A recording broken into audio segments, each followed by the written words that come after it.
I used to get counterfeit money. One night we were in there with Tracy Morgan, giving him money that he's throwing it to. If we get in trouble here with this funny money, Tracy Morgan's gonna be pissed. And when the cops show up, though, don't you say the stripper, she set me up? I got a job at a burger joint. It was called Stewart's. Worked there for a couple of months. There was a car wash next door that I ended up going to work for them, for the car wash. So one day I'm working the register, right? So at the end of the day, they tell me, well, the register's $250 over, Over? So I'm like, I'll take it. yeah. So I'm like, I don't know. He's like, all right, well, we'll figure it out. But, here's 125. Manager takes 125, you know what I mean? I would say, is that a problem? I've never heard that over was a problem. Gradually I would, increase it. So what I was doing is somebody would come for a super wash, I would charge them for a regular wash. Regular wash was $5, super wash was $8, $3 extra. So I would do that throughout the course of the day.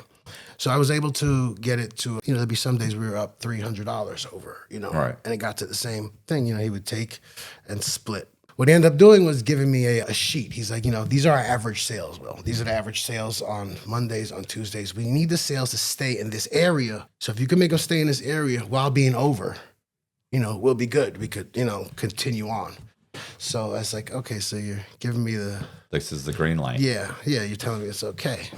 So I'm selling a bud there too, you know what I mean? I would tell people you had to get a car wash. You want to come, you got to get your car washed. And I'll give it to you on the way out while I'm It's so driving. horrible, bro. You're going to get this place fucking raided. Yeah, so I'll give it to you on the way out. So like 3 months, and one day the manager calls me up. He's like, listen, I got to let you go. What do you mean? I was like, I thought everything is good. He's like, yeah, everything is good, except the fact that the guys at the hamburger place saw you selling bud at the other exit of the car wash to a customer. I was like, they saw that. Right. He was like, yeah. He was like, so, I'm sorry. I said, no, it's not a problem. You know what I mean? I was Thought like, he was going to say, you're stealing. What? No, we're stealing. We're stealing. Yeah. So I was like, all right, not a problem. You know what I mean? So I get a job doing construction, two Italian brothers. They would do demolition, big jobs. I remember one time we were building a house and the living room was being built around a crate. Inside the crate was a Mercedes 300 SL, I believe, Gullwing. The guy wanted it so that he could sit in his car and watch TV. So the car was basically the house was built around the car, right? I believe that at the time the car was about $250,000. It's like a 50s model. Now it's close to $2 million, but that's how he designed it so that he could sit in his car and watch TV. I was like, wow, that's odd, but whatever. If you're willing to pay for that's it. I came across an ad, back then you look in the paper, you see, help wanted and everything. So there was a company called Moneywell Mortgage. So, I called up, inquired about it. The guy was like, when you want to come in for an interview? I'm like, well, I just got to work. I need a change. He's like, don't even worry about change. Just come on down, So I have a conversation for him in about 10 minutes. And the guy goes to me, he's like, so you want to get into a different industry? You want to, come to work looking professional? I was like, I said, yeah, that's the idea. He's like, have you ever sold bud? I was like, yeah. He said, this is easier than selling bud. I said, okay. So I was like, so when you want to start? I'm like, about Monday. He's like, great. He's like, you have clothes? I was like, I said, not shirt and ties and, suits or anything like that. He's like, okay. He's like, so give me $500. First time I meet this guy, give me $500, He's like, buy a couple proper attire. He's like, I believe you guys call it court apparel, Right. So he says to me. So I was like, all right, fine. He said, and do me a favor, get me 4 other guys like you. I was like, all right. He's like, yeah, guys, neighborhood guys, street guys. He said, you bring them to me and I'll do the rest. So I was like, great. So I started in the mortgage industry. Moneywell Mortgage, ended up filling it with my friends. Len Lombardo was the guy's name. He was like 26. He had a S500, a X5, a Ferrari 355. He had, I feel like you wandered into my mortgage company. Like there were guys, like if the guy was, if he had sales experience in selling used cars or I don't know anything about drugs. So, but it would have been the same conversation. Like if it But if some guy was like, yeah, I've been selling used cars for the last 5 years, I'd be like, oh, the interview's over. I'll see you Monday. You know what I'm saying? Like, we're done. Like, if you sell used cars, you know what the fuck you're doing. Like, and that's the thing he always said. It's like, it's just a different product. It's the same thing, just different product. There was 3 other guys there. Like, our mentor was a guy named Rick Artist. He was a black guy. But they were all guys that were banned from the stocks, from trading stocks because of all the pump and dumps, you know. So this was a place of banned stock workers, you know what I mean? But Rick was a big black dude, but over the phone, he sounded like an old white man, you know? So for like a couple of weeks, they and these are a bunch of us are, you know, guys that are, you know, basically just in the street. We haven't, you know, nobody really excelled in school or anything like that. So for 2 weeks, all it was talking on the phones. You know, he taught us how to address people, speak to people. You know, they gave us the pitch, the rebuttals, and taught us that you can be whoever you want to be on the phone. You know, we're all a nephew or a cousin of the owner, and we're all junior partners. And, you know, so our main job was getting applications, you know, so we would have contests, you know, who could get the application the most for the day. I believe, you know, on an average, it was like 3 to 4 each that we would get. You know, anybody that got 10 would get a Rolex. I never saw many loans close, you know what I mean? But we were... Why? Well, then where's the money being generated from? So we were constantly taking applications. I believe the owner didn't really understand the money that was to be made in the mortgage industry, because what he was doing is he was buying bulk parcels of land that were in flood zones and swamp, and he was selling them to people, basically ripping them off because they're buying property that can't be used. Right. But through us contacting, getting applications, we were basically qualifying the people that he could target for the investment. Okay. So that's what he was using it for, is as a contact, because, you know, you can't just, you know, call out of the blue, or, you know, so that's what he was doing. Some loans got closed from time to time, but that's what his main thing was. I didn't know that at first. Now, you know, I understood later why he filled it with the people that he did, you know, people that didn't ask questions. If you were paying, we would do whatever, you know. Yeah, if you're giving me $75 or $100 a thing, I'm going to make $300 a day. What do I care? 100%. And, you know, he would let us, his car, you know what I mean? Oh, you guys want to take the car, you know what I mean? So, I know those guys. They pay for lunch. They pay hey, let's all go out for dinner. I'll pay for everything. You just keep thinking he's a great guy. He's a great guy. But in the end, you're like, you're a great guy, but you're also making the line share of the money. Everything. And I'm making $300. And I like you. And I keep thinking I'm going to make a bunch of money. But the truth is, I'm not making much money. I'm committing crime for it. The money we're making turned into a draw when it would quickly add up. I'll give you $400, $500 a week draw. You know, so at the end of the week, you owe $2,000. Right. And, you know, if things aren't closing, you know, meanwhile, it's not he was really closing about, you know, caring if they closed or not. It was just a point of contact. So, but they did give us that tool, the speaking, the attitude, the being confident in what you're selling, the whole attitude that comes with sales, you know what I mean? About the power of the phone. So one day we're, normal day of work and everything, and the FBI hits. The FBI comes. The FBI comes to the door. The first question the FBI agent's asking, because we had a lock. There was a lock here.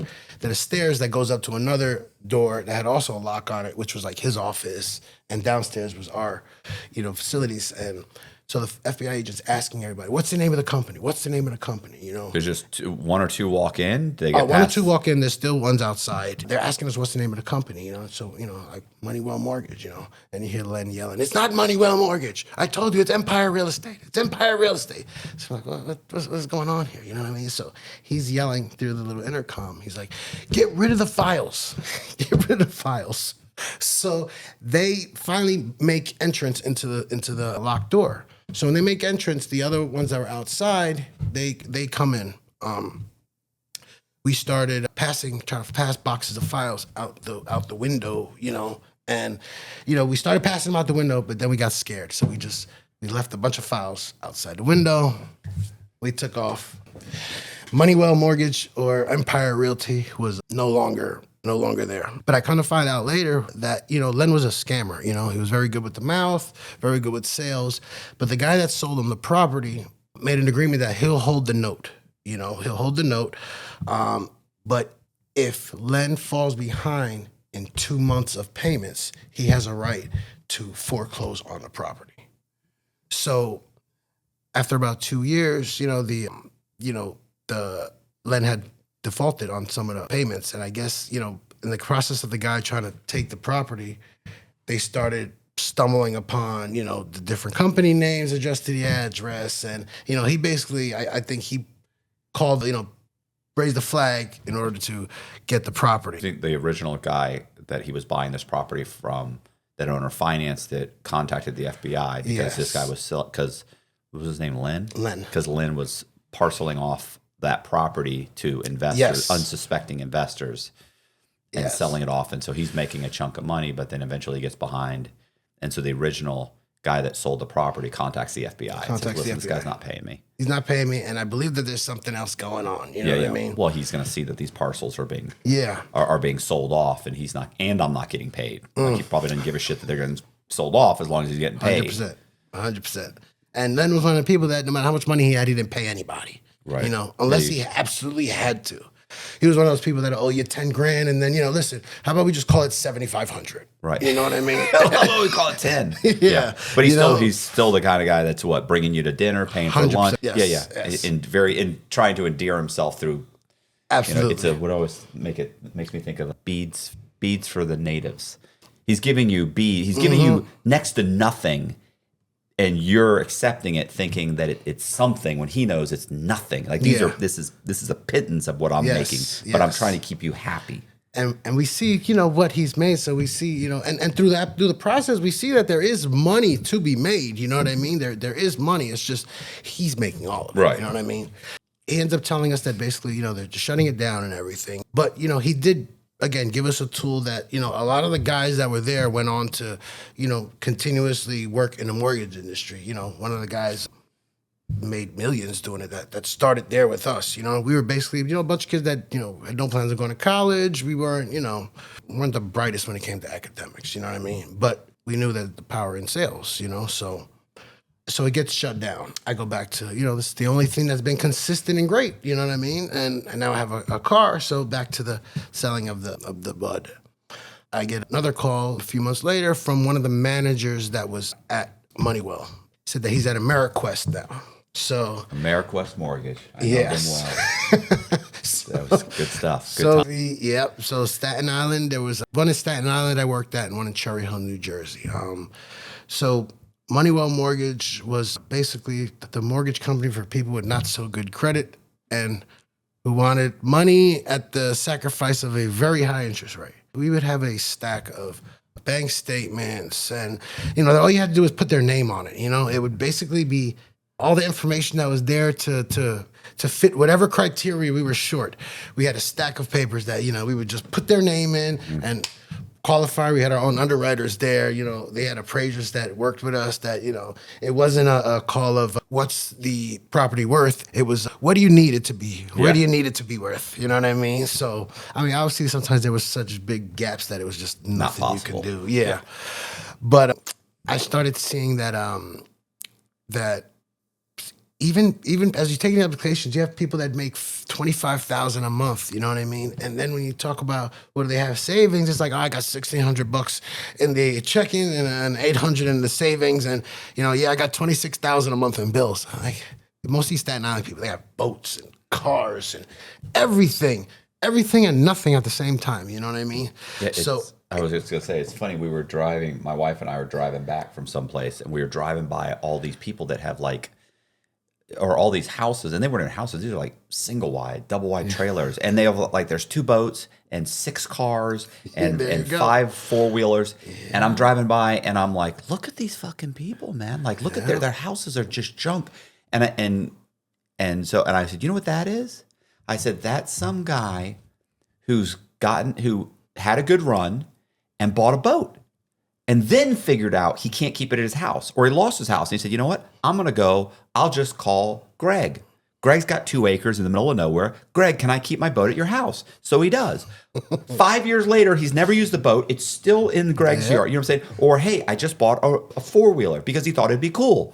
But then he realizes It's useless. It's useless, and I never use it, and I live in the city. Greg, can I put it at your house? Sure, no problem. Greg ends up with fucking 3 boats and 6 cars or 8 cars and 2 4-wheelers that he does. They're all outside being ruined. Yep.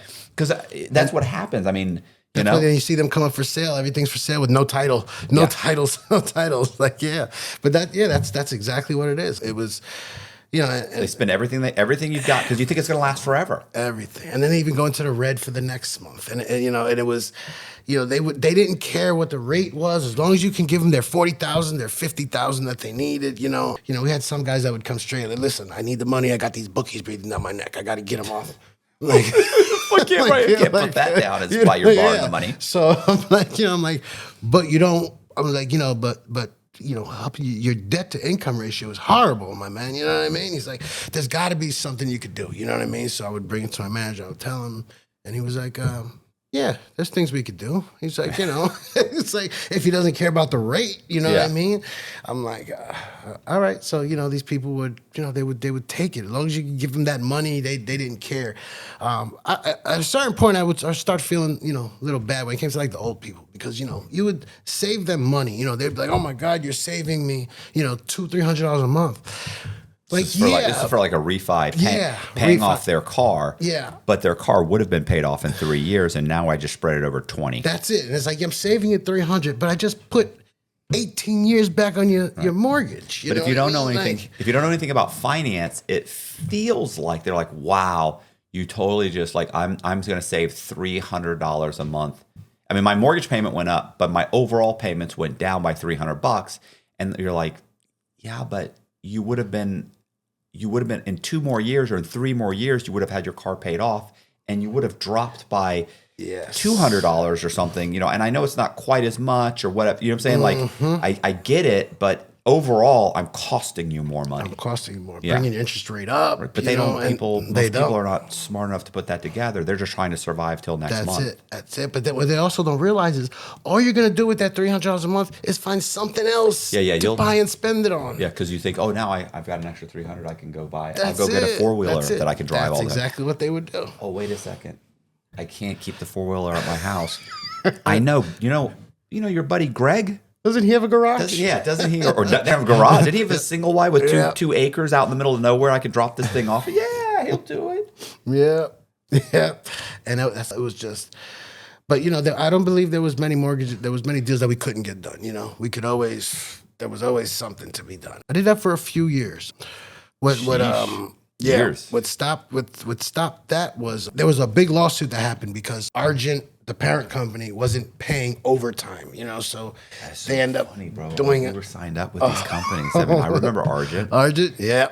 They had a big hand in that selling of bad loans, boy. We were. I don't think there was a good loan that came from us, but. I end up, I wanted a motorcycle. Like let me get a motorcycle. I didn't have a license. You know what I mean? So at this time, why didn't you have a license? I didn't have a motorcycle license. I didn't have okay. a motorcycle endorsement. So throughout this time, between the weed and job, I'm doing pretty good. I still live in my parents' house. But I'm going to work every day, so they didn't. There was no questions being asked. I buy a motorcycle, and being that I don't have a license, they can't sell it to me. They said, they can't sell it to me. So, I was like, I know it's going to take me a couple of weeks to get the license, doing it the right way. But, me and my shortcuts, I was like, how about if you just put it on the side of the building and I'll come and pick it up? It'd be like, like somebody stole it type thing, except it's the owner that's stealing it. You know what I mean? So he's like, all right, we could do that. So I purchased the bike. I go to get it the following day. Pick it up, and I get about 3 blocks from the dealership, and a guy makes a turn on yellow. I crash right into him, break my shoulder, break my knee, totaled the bike. I had the bike maybe 7 minutes. That was the extent. So knocked down, out of commission, my shoulder in a sling. I got a tube in my neck to numb the nerve and everything. Can't work. Back to down, throughout the months, get basically back down to 0 because, there's no workman comp on something that happened outside. And the insurance is not going to give me money for my pocket. So I end up getting a lawsuit and just, but being out of commission for, I think it was was about 4 months that I was casted up, and then it took me about another 5 weeks, about a month to learn how to use my left arm again, because from not having a month, it was, done. I ended up getting some screws and pins and everything. So I ended up being knocked down to nothing. I'm going to start over again. This time it was a quick return to it. My neighbor was working for us. I would front him things, and he would get rid of it because he was a skater, and he was in touch with, he was friends with all of that group. And his parents didn't mind people coming to his house all the time. You know what I mean? I mean, sometimes it would get outrageous. We'd have to tell him, like, bro, there's a line outside your house. Upper middle class, this looks crazy, Greg. One day, my brother is home, and my brother sees unmarked cars and things pulling up. So he calls Greg up. He's like, Greg, I think they're about to raid your house. Greg's like, whatever, dude, whatever, and hangs up on him. So watch the cops go down there, kick his door in, arrest them. They end up finding a little bit of, nothing major. He comes out in handcuffs, gets locked up. I thought that he was, I figured, from his character that he was gonna, tell, like, Right. But nope. This kid ended up being one of the most stand-up solid kids. I was surprised. He gonna tell on? Just who he got the shit? Who he got? Because I figured it'd be so easy to just point across the street. You know what I mean? Like, just across the street. You know what I mean? When he got out, he started asking me about the white. About powder.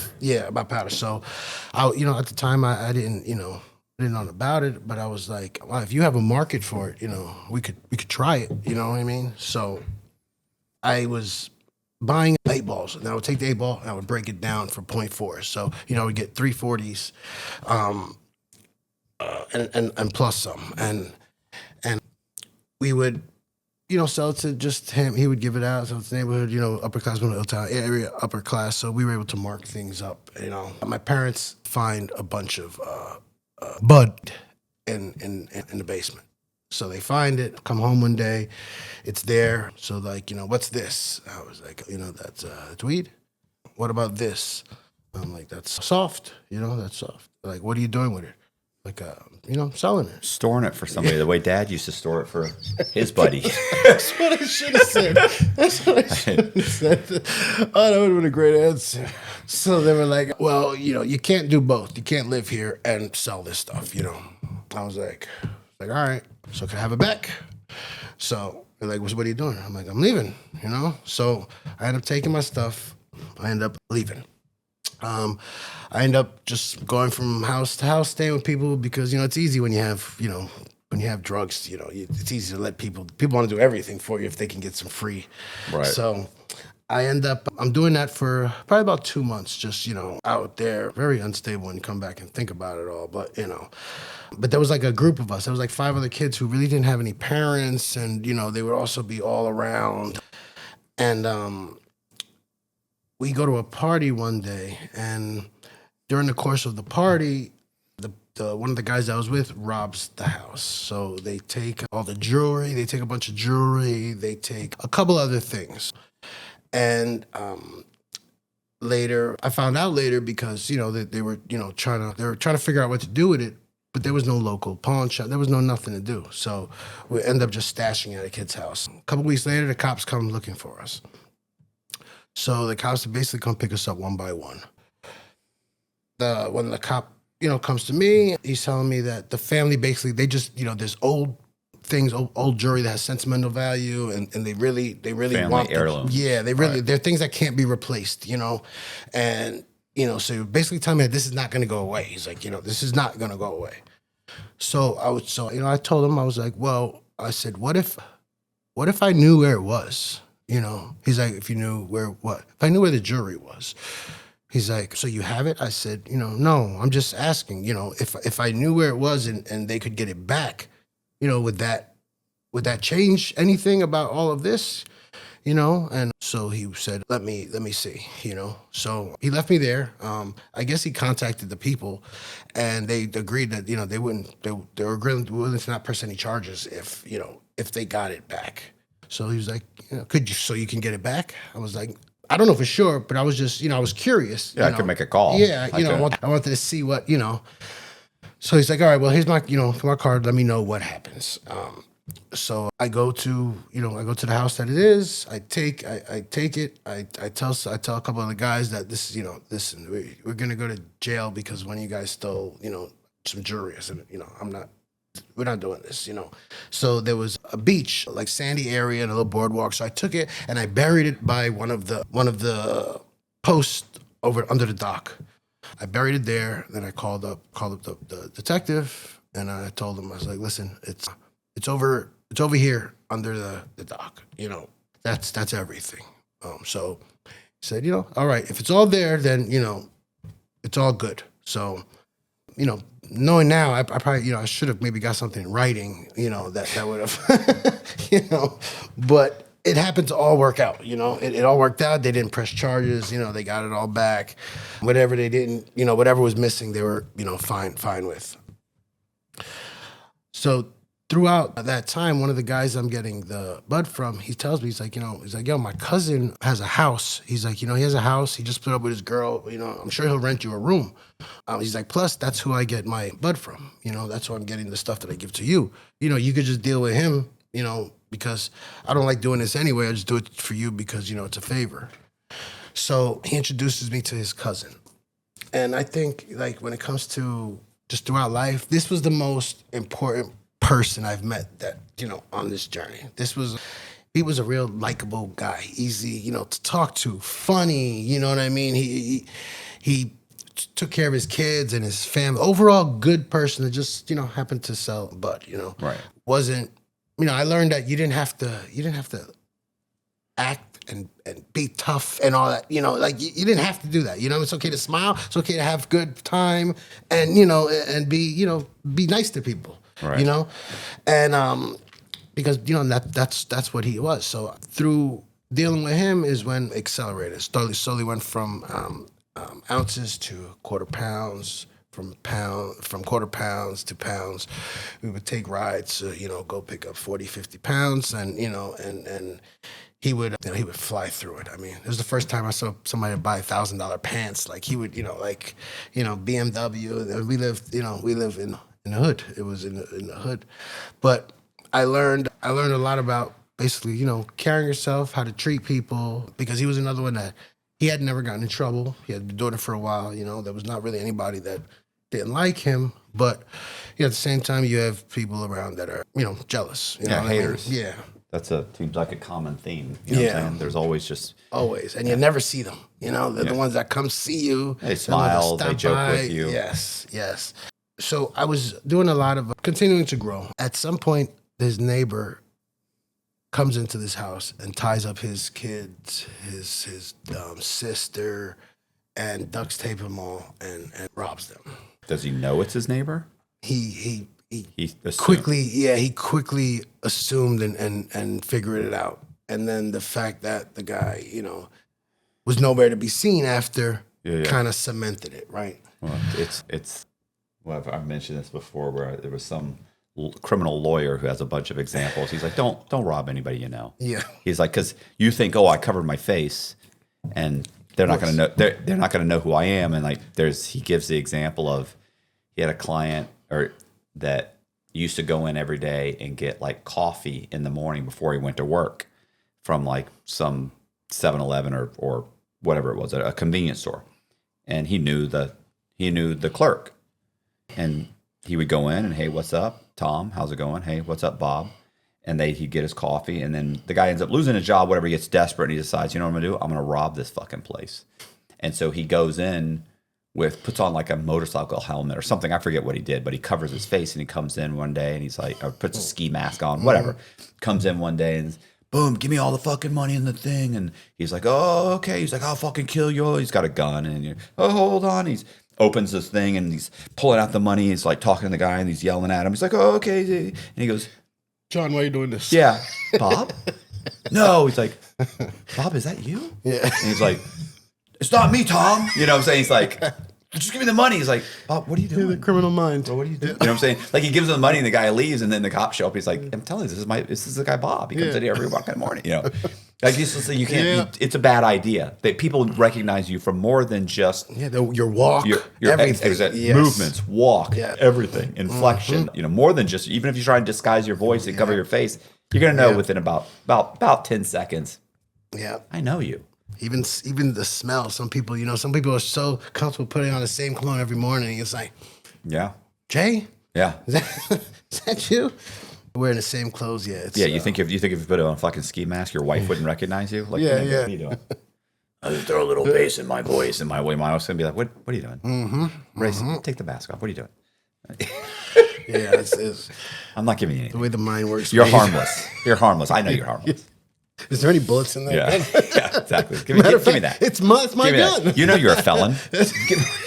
yank the fucking revolver out of your hand. You're like, come on, man. It's bullshit. Well, can you lend me the 300 then? Yeah.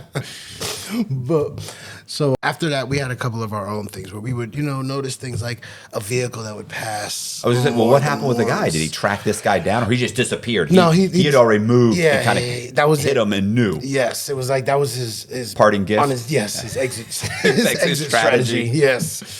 So, and that's the thing. It's not like it's not even that much to get away with. I mean, at the time, it was a couple of pounds. At the time, the pounds were like $400 a pound. You know what I mean? Right. I'm talking about this is brick, dirt, seeds. This is before hydro came in and the more expensive stuff. You know what's funny? I have a friend. Jesus, this is actually fun, interesting. I had keep in mind, raised upper middle class. I'm going to college. Like I'm going to college. I got a 1-bedroom apartment. I've got a girlfriend. I worked at Gold's Gym, which was 2 blocks away from my apartment. I mean, I'm just a normal kid, right? Like I'm going to school, like, this is my summer job. I got student loans. But I'm doing okay. I'm happy, right? Like I'm everything's supposed to. Yeah. Like my dad's like, giving me so much money, he's paying for school, but I'm also getting student loans, and I'm also, I've got all these things going. So it's like, and I'm working a fucking part-time job. Yeah. Actually, I think it was more like probably closer to a full-time job during the summer. And I had a friend that I grew up with named Greg Sheldon. Shelton or Sheldon? I don't know. And I'd grown up with him since I was 15, 16 years old. And he would come over every once in a while. And at one point he was like, hey, he had a safe. Can I put my safe in your closet? I don't have anywhere. And it was like, we're talking about one of these safes that you bought at Home Depot. I don't know if they still sell them, but it was like concrete. Yep. But it's got a thin layer. Like if you don't know anything, you think it's a secure safe. It's not a secure safe. The security of that safe is that it weighs 50 or 60 pounds. You're not picking it up and taking it. Yeah, you're not taking this with you. And it was a basic, it was either the code or maybe it was the dial, whatever. So he had this safe in the closet, and I think that was the scam. Like I think that was part of the scam, was for him to get a copy of my key. So he's like, can I have a key to the house so that I can have access to my safe? What are you keeping in the safe? Just money. Yeah. Like I'm just keeping money because I'm working a couple jobs. And I was like, oh, okay. Bro, you're a friend of mine. We grew up together. Not thinking anything. Yeah. I mean, we're buddies, I'm just completely harmless, right? I'm 22 years old, and I'm maybe 21. I'm maybe 21 or 22. I had to be about 22. And I'm just as green as all get out. Give him the copy to the key. And he does this. So he's coming every once in a while he'd come in. He called me, hey man, I went by your house. I had to put some money in. Okay. And then one day I'm at work. I get a phone call from somebody says, hey, Matt, there's some chick on the phone for you. I'm like, oh, okay. And so I go to pick up the phone, and as soon as I say, hey, this is Matt Cox, how may I help you? Boop, the phone hangs up. You hear it and everything, just like a click. Checking where you are. This isn't a cell phone. There's no cell phones. This is in 90, is this 91 or 92? Anyway, hang up the phone. And I don't think anything of it. Where are you at work, you said? I'm at work. I'm 2 blocks away from my house. maybe 3. This was on Dale. You don't know the area, but anyway, this is like a 4-lane. There's like 2 or 3 lanes going one way, 2 or 3 lanes going. I mean, there's a big like a highway between me, and I'm over like 2 blocks, but I could literally walk to my house in 5 minutes. Making sure you're not home. That's what they were doing. I had no clue. I didn't put that together. I'm like, that's weird. So I hang up the phone. I work the next 4 or 5 hours. I go home that night at whatever it is, and I get home and I open my door, like to my key works. The door's not kicked open. I walk inside. It's so funny too, because I walked inside. I was inside for, I forget how many minutes, 10, 20 minutes before I went in the bathroom for something. And my cologne was, you're 21 years old. Like I had like 5 or 6 bottles of cologne, that's a big thing. You're 20, that's important. And I'm like, my cologne's gone. And I turn around, I walk out, and I look I had a TV. This was back when you had like a TV console, and behind it, you used to be able to see the clock behind the glass, glass door. I couldn't see the clock, and I was like, "What?" I click it. You click it. Click it. You don't have any of this shit anymore. You click it, and I open it. VCR is gone, and I had like I think I had like 2 VCRs, and I'm like, "What the hell?" Like they didn't take the TV. Well, the TV was huge. Yep. And then I was like, "What the hell?" And I walk in, and I want to say Greg's safe was still there. And then I was like, "What the fuck?" And then I had, at the time, I want to say I had a concealed weapons permit. And I had several guns that are gone. I'm like 22 maybe. And I'm like, oh my God.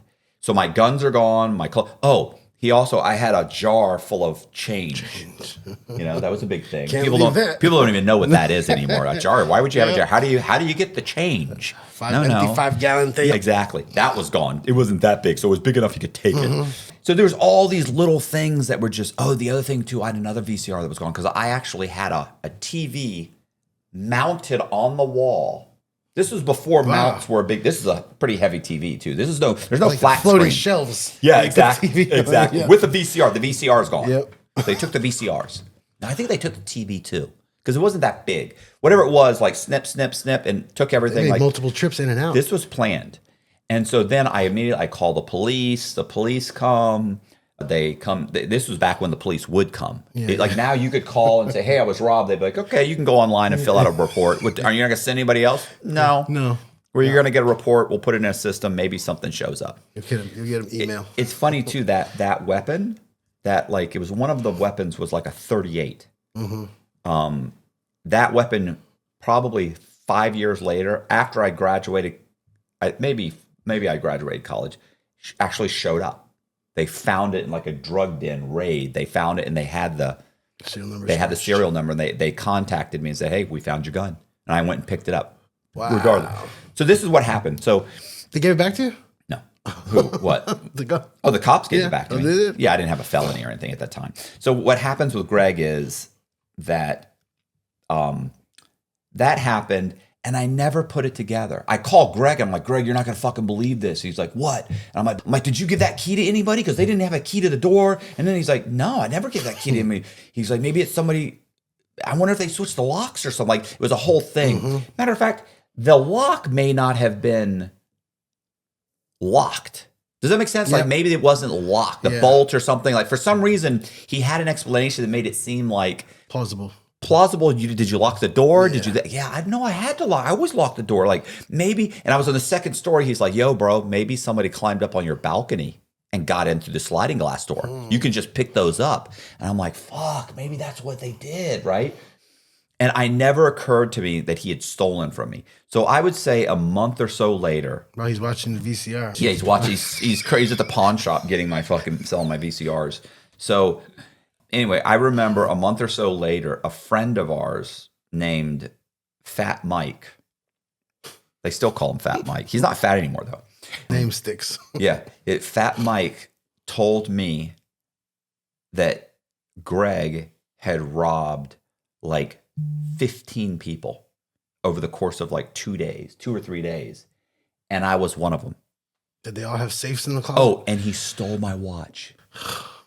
And he was trying, Fat Mike said, I know, and you were one of them. He said, I know, one, because you got robbed, and two, because he's got your watch. He's trying to sell your watch to me for like $100 or something. And to be honest, that watch probably wasn't worth $100. He clearly didn't. It was like a Seiko or something.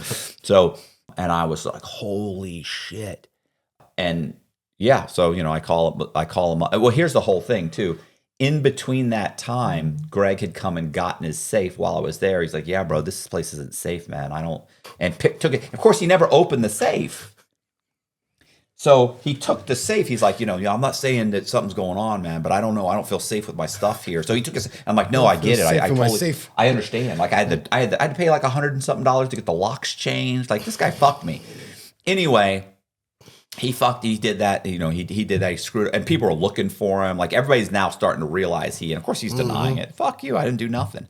But truth is, he did. Dots start to connect. I mean, people are like, bro, he got me for 10 grand, he got me for 5 grand. Luckily, I'm a college kid, I don't have any money, but he did take all the stuff that I thought was, I liked, and that a college kid was, he might have, he might have got a 5, maybe he sold everything and got a few $100. Anyway, that's not the story is, this is what he started. He basically his MO was to just rob people. His entrance. Yes.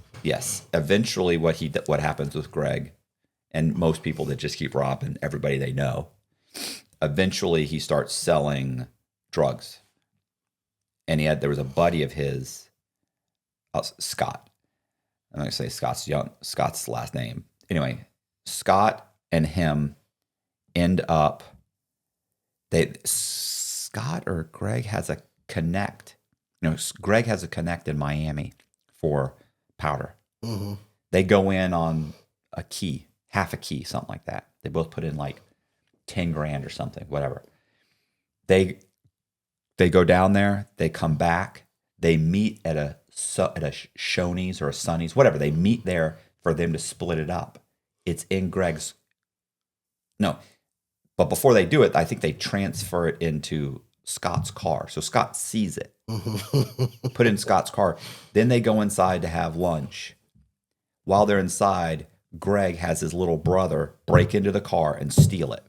So when they come out, the car's been windows bashed out, shit's gone. Greg immediately turns to Scott. What did you do? Who'd you have come here? You're the one that suggested we come here. You're the one that said, because we were going to get lunch, I was starving. He said, I had a whole thing. And it definitely looked like Scott. But Scott, of course, knows I didn't do nothing, bro. Yep. The only person that knew it was there was you. So Scott knows, but even though everything looks like, in Greg's mind, what are you going to do? Convince Scott that he had something to do with something he knows he had nothing to do with? Regardless, so Scott's going around talking shit. Scott eventually comes to him and says, well, look, I still need product. Let's do this again. But this time I'm coming with you. I think something's up. He's like, yeah, bro, you can come with me. He's going to be, I'll bring the money, but I'm going to bring the money. I'm going to bring my 10, whatever. You bring your 10. Yeah, cool, man. Let's do it. And keep in mind, in between this time, Greg suddenly has plenty of product. Yep. So Scott, if he was curious, if he was questioning it before, he's not questioning it now. Yeah. So Scott's girlfriend rents a car. Scott comes to pick up Greg. Greg leaves his girlfriend's house, named Amy, goes down, gets into the rental car with Scott. He leaves. Greg never comes back. These are kids in their 20s, by the way. This may be this may be the closest I came in my early 20s to knowing truly dangerous people that I had no clue. Yeah. Like the robbery was one thing where I realized, wow, you're a piece of garbage. But this is where I realized it was serious. So Greg gets in the car and leaves. He doesn't come home that night. They're supposed to drive that at like 9 or 10 o'clock in the morning. They're supposed to drive to Miami and come back. You can drive to Miami and come back. Drive there, pick it up, come back. He's living with his girlfriend. His girlfriend's like, he never comes home. She's this is pagers. Pagers. She's paging and paging and paging. Never comes back. So she's freaking out. She's calling sisters, moms, friends, everybody. Nobody. What do you mean? What do you mean? What do you mean? He was with Scott. He left with Scott. Yeah. I saw Scott pulled up in the car. She never saw Scott, though. She saw the rental car. He told Greg on the phone, I'm picking you up in this car. That car was rented by the girlfriend. She saw the car. All you saw was the car. So when the police show up, when they're now the moms are saying, "Hey, he's fucking disappeared." So the cops come. This is back when they would come. They came and they said, "Hey, how long was he missing for?" 3-4 days, 5 days. Yeah, okay. So they're calling now. This isn't a kid. These are all upper middle class kids. Yeah. You know. So and they come. They take a report. Amy said, "Well, who was it?" "Well, I know he was going with Scott. And I know he picked him up. Did you see him driving the car?" "Well, I didn't see him driving the car because it was 45 feet away, but I did see the car pull up, and he had already told him it was, whatever. It was a gray, whatever, Toyota, whatever the car was. He had told him what the car was. I saw it pull up. He told him, I'll be there in 10 minutes. Yep. He pulled up. He got out. That was him. Oh, okay. No big deal. So nobody knows what's happened. They're all freaking out. Of course, Amy's calling Scott. Scott's saying, I don't know what you're talking about. I never picked him up. What are you talking about? So the cops go, they talk to Scott. Scott says, I was home all day with my mom and dad, doing yard work. What are you talking about? I never went to Miami. I don't know. I don't do drugs. I don't sell drugs. What are you talking about? A week later, so it'd been 10 days, roughly. Let's say 2 weeks to 10 days. There are people that call them, I think they call them snake charmers. You know what that is? You're from New York. You don't know. I know. No, it's not left fluke. No, Okay. no. These are guys that actually. So there are people in Florida. There's a lot of wildlife in Florida. Yep. They'll catch snakes. Okay. And then they can sell them, right? But same thing with there are people that are professional that hunt pythons in the Everglades and they kill them. And if the bigger they are, the more money they get. Like these are professions that are only in Florida. Yeah. So there's a snake charmer out collecting snakes and looking for snakes, and he's out in the woods, in the middle of nowhere. Woods is 90% of Florida's woods. So he's out there looking, and he comes across a guy that is tied to a tree that's been tortured to death. He's had his fingers broken. Fingers, we're talking about just horrific. Like we're talking about somebody took a hammer, smashed his fucking feet. Somebody took pliers, they're chopping off fingers, breaking fingers. I mean, he's tortured. And then he's shot in the chest like 5 times. Boom, boom, boom, boom. Somebody unloads, He's been beaten, but they realize, and 3 or 4 days after this whole event had happened, they find that rental car that was registered to Scott's girlfriend on fire. Of course they did. A mile or 2 away from where the body's found. A week after that. So a week later, they find the body. So they realize it's Greg. And the consensus has always been, and what the police believe. And I know this because later in life, when I opened my mortgage company, Amy, which was Greg's girlfriend, was an account executive that used to come to my office. And so when I met her, I was like, "Hey, what's going on? Hey, how are you?" And she's like, "Oh my God." And she sat down. She had told me because every couple of years, the detectives come and see her to review the case. It's now a cold case. So, and she's telling me, they've always known that Scott, everybody's always known Scott. Not only do they know Scott did it, Scott's gotten drunk multiple times and admitted to people that he did it. Yep. But you getting drunk at a bar and telling people this is what you did, or telling other people, is not evidence. People believe it or not. And there really is, and the cops are just like, there's just, everything's circumstantial, and and his parents gave him an alibi. At this point, it's airtight, and it's been 30 something years. He's never been charged. Yeah. Oh, and this is another amazing, interesting thing about that story is that after he disappears, so a month or so after all of it happens, Amy's pregnant. She was pregnant the whole time and just realized she was pregnant. Had his baby. So this guy's baby that had a baby and was pregnant, and and listen, unfortunately, and I hate to say this, is that I want to feel like, hey, this guy's like, I don't think he should have died, but he was a piece of shit. He was a piece of shit. I don't wish that he had died or anything. Like just a lot of guys be like it's on the tip of my tongue to say couldn't have happened to a nicer guy, but I'm not going to say that because nobody deserves to be tortured. He didn't only die. Yeah. This probably wished he was dead before he was actually dead. Yeah, exactly. It was a horrific thing, but it's the same thing. He kind of like when you just said the guy his like this is his exit strategy. Greg's exit strategy was like setting up everybody he knows, getting access to their stuff, and then within a day or two, robbing everybody. It's like, wow, bro. And how much money did you get? Yeah, that's total. What'd you make? 15, 20? Maybe you got some guys for actual cash. Maybe you got somebody for real. But I was a kid. I had no jewelry. I had nothing worth anything. Mm-hmm. That was his and ultimately that behavior catches up to you. Yeah. Become the one common denominator of everything. Yeah. Eventually somebody and listen, by the way, Scott, the kid Scott, it's funny because I always say his full name. So for me to not say his last name right now, it's weird to say it's just Scott because he's actually got a pretty cool name. If you had talked to Scott, Scott's absolutely harmless. He was a nice kid. I'd known him. I remember riding around the neighborhood on our bicycles, playing racquetball with him at night at the rec center, at the Temple Terrace Rec Center.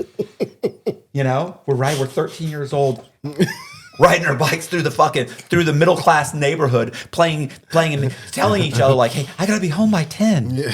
My mom said I gotta be home by 10. It's almost okay. Well, we'll finish the game and then riding home. I mean, this kid's harmless. You don't fucking have any idea how dangerous people are. What did you lose? 10 grand worth of product? Yeah. Like, my God. And I don't even know if it was 10. Might have been 5. I mean, like the actual kilo, the actual amount. I don't know if it was, he lost 5 grand or 10. But at some point, he entered this world that was extremely dangerous. Still didn't have to be. You wouldn't have thought he was dangerous. Yeah. But I noticed that sometimes it's the adding up of this person getting you, then that person robbing you, and that's the last one. Culmination. And that's it. And then it's the last one where it's just like, it's never going to stop. It needs to stop now. He's going to be an example. Right. My God. I mean, listen, horrific. Like, think about all the people we've interviewed. I don't, even with Derek, the guy is handcuffed and he's, punching him. But then this Greg went through fucking hell. Can you imagine the begging and pleading and who knows what happened? And here's the thing, was Scott alone? Did somebody help him? He was a big, strong guy. Have you ever wondered what happened to the legendary Chuck Norris? I recently saw a video he made and I was shocked. He's in his 80s and still kicking butt and working out and staying active. What's even more shocking is he's stronger, can work out longer, and even has plenty of energy left over for his grandkids. He did this by just making one change. He says he still feels like he's in his 50s. His wife even started doing this one thing, and she's never felt better. She says she feels 10 years younger. Her body looks leaner, and she has energy all day. Chuck made a special video that explains everything. Make sure you watch it by going to chuckdefense.com/Matt or by clicking on the link below this video. It'll change the way you think about your health. Once again, that's chuckdefense.com/Matt. Or click on the link in the description box below to watch the video now. You won't believe how simple it is. Just remember, the legendary Chuck Norris is a whopping 85 years old, and he has more energy than me. He discovered he could create dramatic changes to his health simply by focusing on 3 things that sabotage our body as we age. Watch his method by clicking on the link in the description box below, or go to chuckdefense.com/Matt. Yeah. Well, listen, Greg was a big guy. So otherwise, if Greg wasn't a big guy, after I realized he had robbed me, I'd have gone and beat his ass. Yeah. But he was a big guy. Greg's a big guy. Get robbed and beat up. Right. There's not much chance. He knew. Yeah. I saw him one time, and I remember at the gym, and I yelled at him, and he yelled back, and we're screaming at each other. And I'm like, "You fucking thief, piece of shit, motherfucker." We're yelling at each other. And I turn around to leave. And he goes, "What are you doing? Going to get your fucking gun?" I said, "You stole my fucking gun." I mean, Trent was there, like all these guys are there bawling, laughing. They're like, "Bro, when you turn around and said, when he said, 'Well, you gonna go get your gun?' He said, when you said you stole my gun," he's like, "That's the funniest shit I ever seen." I didn't think it was funny at the time. I'm just going to get in my car and leave because I know I can't beat your ass. You're 5'10", 5'11", 230, 40 pounds. You're squatting 405 for reps of fucking 10. You're benching fucking 350. I'm not going to beat your ass. It's not going to go my way. No, this is going to go bad for me. Now you robbed me and you beat my ass. Did they find? Did they charge him? Did they charge? They never charged Scott. Like, I only know that. Charge. Well, I don't think so. I don't think they ever charged him. They couldn't have, because they didn't charge him 20 years later, they said, because that was when I had talked to Amy. I don't think they, matter of fact, I know they didn't talk to him, because I talked to somebody who talks to Amy, and they said to this day he has never been charged. But every few years, a detective calls and says, "Can we go over everything again?" Mm-hmm. And it's a cold case. And she's like, "Yeah, absolutely. This is what happened." And she's had that conversation where she said, "You understand that he's told so-and-so this, and so-and-so." He's like, "Yep, we went and talked to him. He did say it." Everybody knows but you guys. Yeah. And he's like, "Yeah, no, we've got like 2 or 3 times he's gone into a bar, got drunk with buddies that knew Greg, and said, yeah, I fucking killed him. I took him out in the fucking woods. I tied him up. I beat him, broke his fingers, bashed it, had a hammer, had this, had that, everything, tortured him. He was begging, pleading. But I couldn't let him go after that." And he admitted it, but but it's gone. He's it's gone. I can't get the money. I can't get anything. But I knew it was him, and I wanted to make sure it was him. And it was him. He said how he did it. His brother helped, like the whole thing, laid it all out, and then I fucking shot him. But it's not on recording. Like, he's going to deny this later. I don't know what he's talking about. Yeah. And hearsay, you can't get on the stand. In the state, you can't get on the stand and say that, So if you'll get on the stand at all, like, it's... He's obviously sleeping well at night. Didn't really bother him much. So. No. Yeah. Even if it was bothering him, let's face it, if you're smart, you realize that it may be eating my conscience up, but all you got to do is get not fucking enough 20. As a life sentence. Yeah, not as much as a 20 or 30 year sentence is going to eat me. Like, I'd be laying in bed after 2 years going, yeah, I could have... I was better off my conscience. I was better off dealing with my conscience than this bullshit. Yeah. Yeah. Well, at least I did the right thing. Yeah.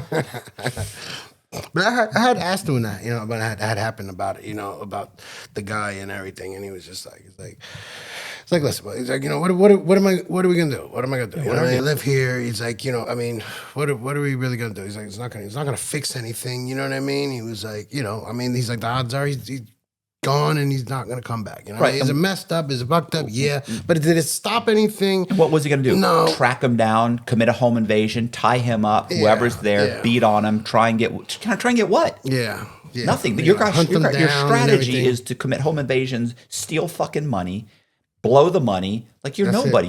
No. Yeah. Absolutely right. Yeah, you're nobody. And then what happens? What happens if in the middle of that gets stumbled onto and he gets charged for a home invasion? Yep. No, officer, you don't understand. He committed a home invasion on me. He tied up my family. Then I did it it's okay. We're street guys. The cops will be like, "Nah, bro, you're getting 15 years. It's a mandatory minimum." And one thing I learned is they will do that. You take some guy that did something to you, right? You do the exact same thing to him. He will call the police on you. He will call the police. I know. I got a story question. for that. Another guy I know from Coleman. I'd love to come on the show and tell that story. He got ripped off, and then he breaks into the guy's house, robs the guy. When the cops get there, he says, "I know exactly who it is." He changed what he stole from him from money to drugs. Of course. I'm sorry, from drugs. He stole it from drugs to money. He broke in. He stole $5,000 in cash. He knew I had it, and then of course the cops know it's drugs. Mm-hmm. But either way, it doesn't matter. This guy had to go to trial. He went to trial on it, and he won at trial, luckily, because it was a state charge. You can beat the state. Mm-hmm. You can't beat the feds. Yeah. So, but anyway, you were saying, so you talked to the guy. He just decided to let it go. Yeah. So, quick story on that topic. So I knew a guy that used to do that. He would, befriend people in the club, and then, find out what they get, and then, after a club night, he would do, home invasions on them, wait for them to do, come. So he does a home invasion to this kid, and I think he gets him for like five keys. It's a nice lick. Yeah. So in the mix of, I guess when the guy was tying him up or zip tie him, I guess he didn't tie it securely. The guy breaks loose. He calls the police. There's a lot of police in this area. So the guy says on the phone that he just saw his neighbor get kidnapped by somebody, and this is the car that they're in, and they're pulling away. They're pulling away. He's trying to force them in a trunk. So he made it like a block away before they boxed him in. They brought him and they put him in possession of them 5 keys. And he got like 18 years for For a home invasion not going his. That's hard to explain. Yeah. No, officer, you don't understand. I'm holding it for somebody. I mean, like, no, I'm not a drug dealer. I just kicked in I kicked in a drug dealer's door. So now you're really admitting is. Yeah, now you're admitting to a home invasion. Like, I'm not sure which one is worth, the 5 keys or the home invasion. And then if there was a gun involved, which probably was. I remember him saying that the guy that called the police tried to come visit him. Like, I guess wanted to rub it in his face or, but he's like, this motherfucker tried to come visit me. He tried to come visit me, sending me letters that say, ha. You know what I'm saying?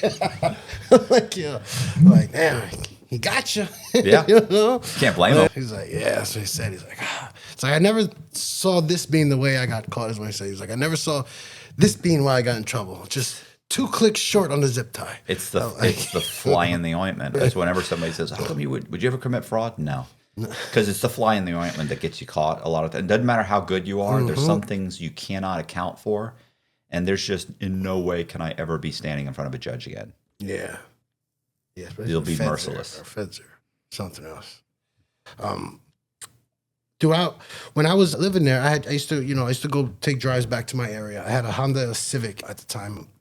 Little 2-door, and the area that when I originally raised, my name was always being mentioned as something to do with either the bud or somebody. It was always being mentioned. The usual suspect. Yeah. So I'm at a party one time. The cops are called. So we're in the backyard, sitting on a couch. And the cops come and they tell everybody get up. You know what I mean? Like get up off the couch. I'm like, yeah, I'm not getting up. I'm sitting here. You know what I mean? So I don't want to move. So I end up moving. They end up finding a bag of powder under the couch. You know what I mean? Which wasn't mine. Like, legitimately had no idea that was there. Didn't know anything about it. So they arrest me for it. Whose couch was it? The kid that was having a party was outside. The couch was. We were all outside. We were all outside at a party. Not my couch. Not my house. Nope. Not my. But because I didn't just get up.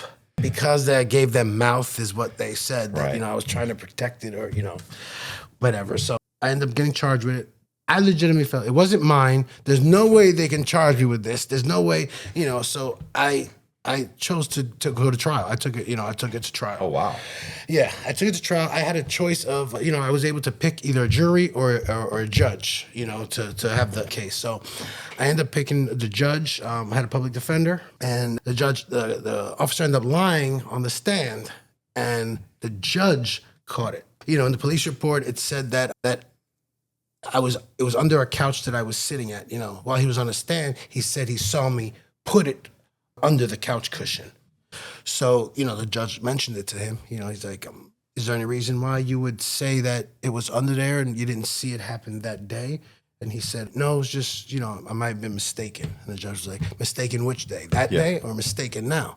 And this is the judge saying this, not your defense? Nothing. This is something your public defender should be saying. Yes. He wasn't saying nothing. I was, I was like, he was basically saying, just let him go, let him work, And so after they had that little word to word, my lawyer asked for a motion to dismiss, and the judge denied it.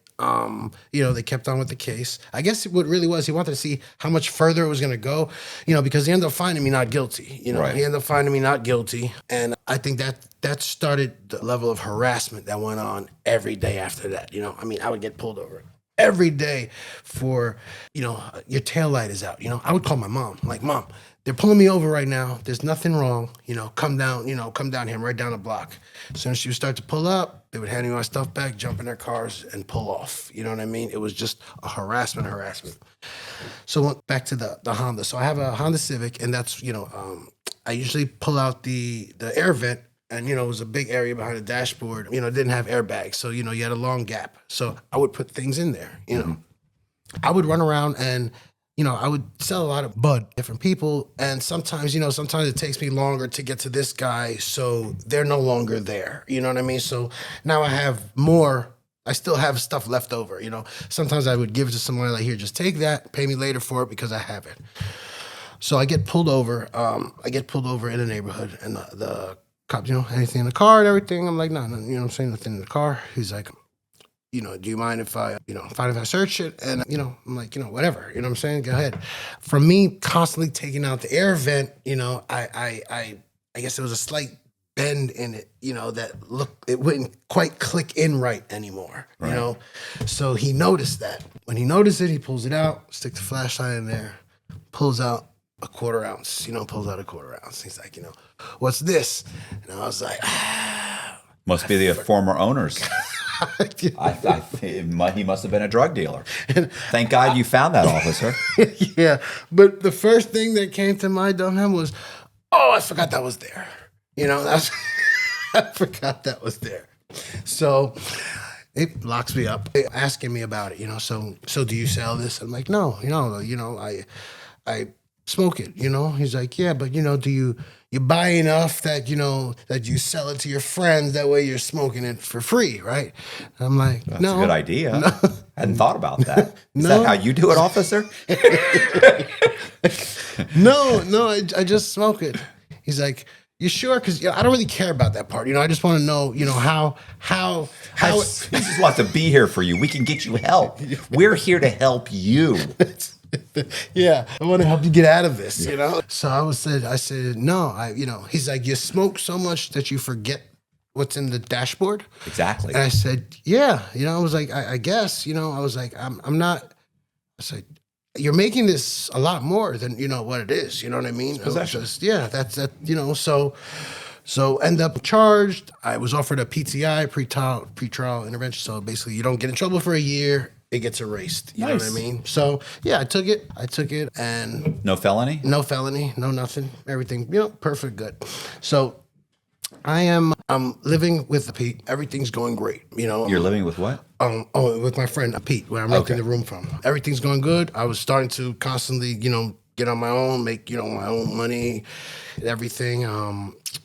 He is looking to move out and get another place, so I find a place for my own, a little apartment. I'm there for maybe a month. Everything's going good. I mean, no complaints. Like, I have a car, you know what I'm saying, money, jewelry, everything's great. So I started going to, strip clubs and meeting strippers because, I wanted to go to a place where you need be good people with good characters. Yeah, no, I was going to say, you're getting your priorities right. Yeah, I get it. And, very responsible and, just overall good people. Yeah. So one of them comes to visit me one day, and we're there, and she said she had to make a phone call. She had to make a phone call. She's where, at your house? My house, yeah. So she had to make a phone call. So, mind you, we have cell phones, but didn't click in my head that she's going outside to make the phone call. It just, it didn't really register. I'm like, oh, maybe she has a boyfriend and she doesn't, maybe, right. So yeah. Whatever. Or a home invasion team. Yeah, standing by. Yeah. Yeah, so she comes back in. The door was left unlocked. 2 minutes later, I get two people in my house with a gun, hammer, and masks. Odd coincidence. Yeah. We would mess around sometimes, with each other, but nothing like that. So, for a quick second, I thought, oh, maybe this could be, and then I saw a hammer. I'm like, yeah, no hammer. No, that's not a tool that I ever really see anybody. And so I stood up. Next thing I remember is like a flash of light, like when you get hit real hard. That's the best way I could, put it. So when I wake up, I'm guessing that I was hit in the face with a hammer. So I'm bleeding, duct taped on the floor. The guy with the hammer is rummaging around and everything. And they're asking me, where's the money? Where's the money?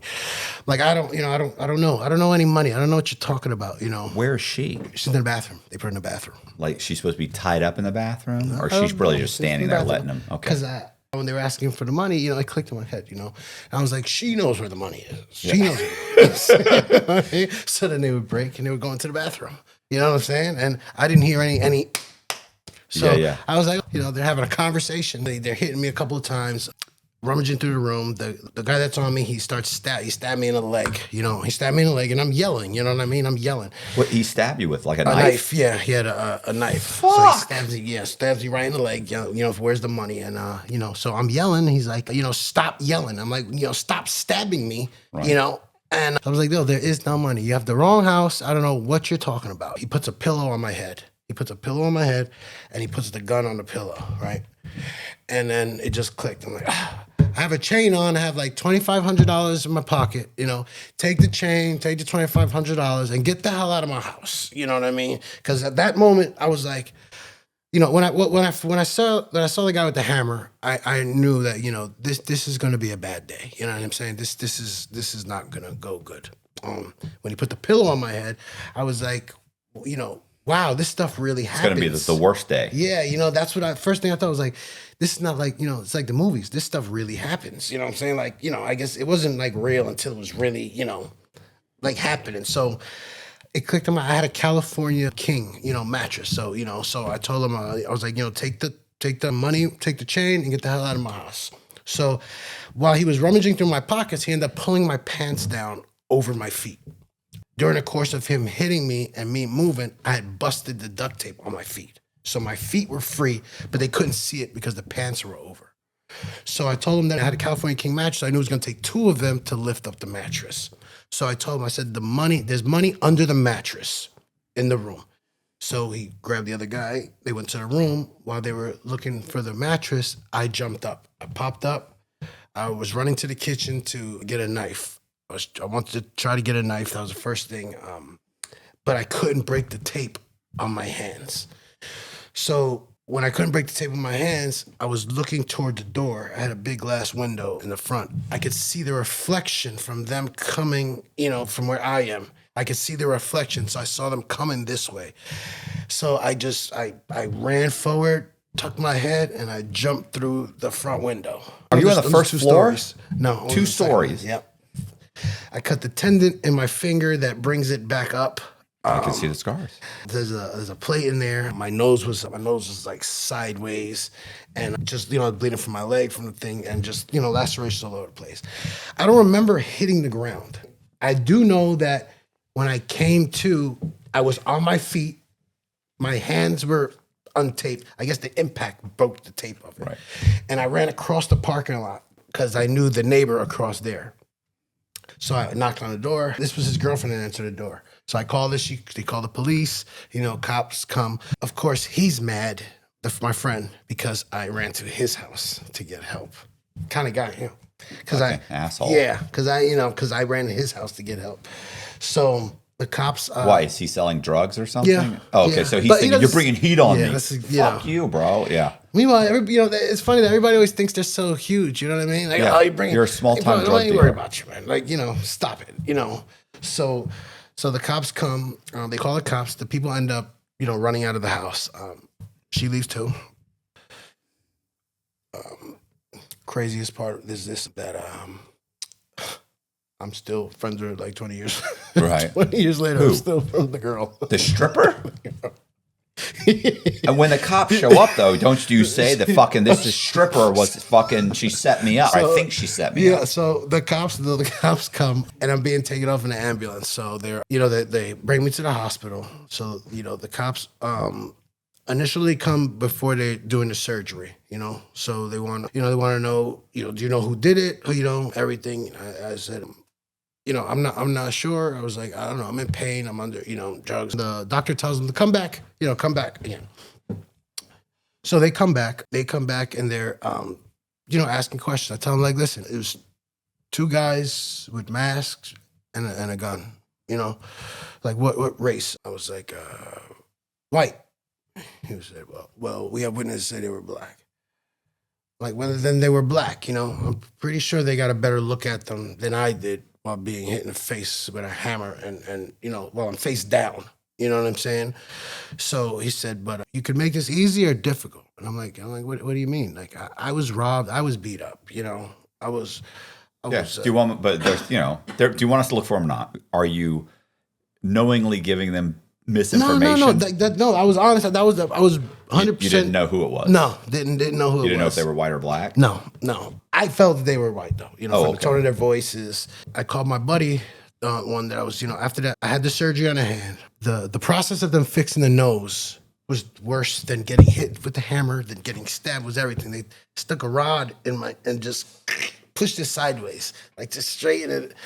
Oh my God, that was worst pain ever. So I called my buddy. I told him, like, listen, they came, you know, they came back again. I acted like I was all, out of it. But I don't want to be here when they come back again. You know what I'm saying? He's like, so you want to leave? I was like, yeah. He's like, what do doctors say?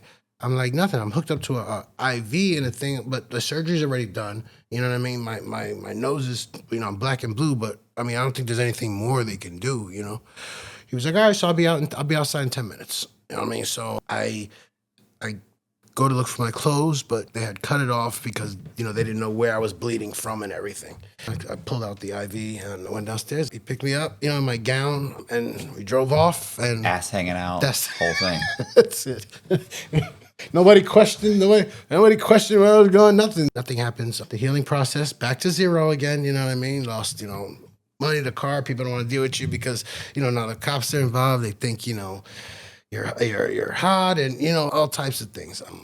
But do you feel like maybe you keep starting over because of the lifestyle? I mean, I don't know. I don't know.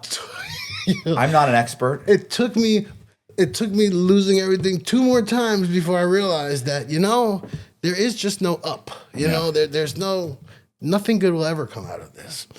So I start again, climbing my way back up. I go to watch the Super Bowl in New York with my cousin's friend, Nell. And my cousin, his name is Chino. He's from Hawaii. He's half Puerto Rican, half Chinese, but raised in Hawaii. Well, my father's uncle was in the military. And this is a cousin that he moved from Hawaii at 17 to Harlem, by himself with nothing, just figuring it out. I believe he got in some trouble out there. So he becomes a bigger part in it, later on. But so I'm driving back from watching the Super Bowl. I get pulled over in Fort Lee, New Jersey. The cop was on the shoulder. He said I came a little close to him, that I almost hit him. But, in cop term, almost hit me means you came a little, you were slightly on the right side of the lane. So he pulls me over. I'm in a rental car. He tells me I have a fugitive warrant, basically, from the municipality where the incident happened. Why do you have a warrant? Exactly. So I don't, so I'm asking him, like, how do I have a warrant? He's like, criminal warrant. That's what it was, not fugitive. Criminal warrant. So I asked him, he's like, I don't know. It doesn't say here except possession, I said, possession. He's like, do you remember? I was like, yeah, I was robbed and I was beat up, So I was like, I have no idea. So they take me to the car. Jersey guys come. They pick me up. They bring me out there, lock me up. Detectives come see me. So again, they start bringing up the story. They were like, so what's going on here? I was like, why am I being arrested? Mm-hmm. And they're like, well, we'll get to that. But answer these questions. But do you remember the day that that you were robbed? I said yes. He's like, okay, can you describe the people? It's like, yes, they were still white with ski mask. Same like I told you before. So I know you have a witness that told you they were black. I was like, but I'm telling you what I remember, what they remember. They had masks and guns. Can you tell me anything else? Nope, there was a girl there also. You know what I mean? I was like, if she wasn't beat up or assaulted, then, I'm assuming that, 3 people beat up and 1 not beat up, then it might be 3 against 1. He's like, what did they want? I was like, they were talking about money. He's like, did you give them money? I said, yeah. I said, I don't know if you've ever been in that situation, but I was trying to give them whatever the hell they wanted. You know what I mean? I had a couple thousand in my pocket and my chain, and that's what I gave him. So then they start pulling out pictures, and they give me of duffel bags, black duffel bags, empty with like shake, with some stems, some seeds, like just crumbs. Like, so what you're saying is you think that they left their duffel bags. Makes sense to me. They did have. I recall them having duffel bags when they entered the house. They must have left their duffel bags. That would have been great. That would have been a great response. That would have been great. Listen, I would have threw a whole wrench in their whole. Is that what you're telling me, officers? Well, no. We think these are your duffel bags. My duffel bags? I would never. What is that stuff? Yeah. Is it cooking? Is it seasonings? Yeah, exactly. So I'm not a cook. So he's like, so what was in here? And I said, I don't know. I was like, but it might be residue from marijuana. He's like, why do you think that? I'm like, because they smelled of marijuana.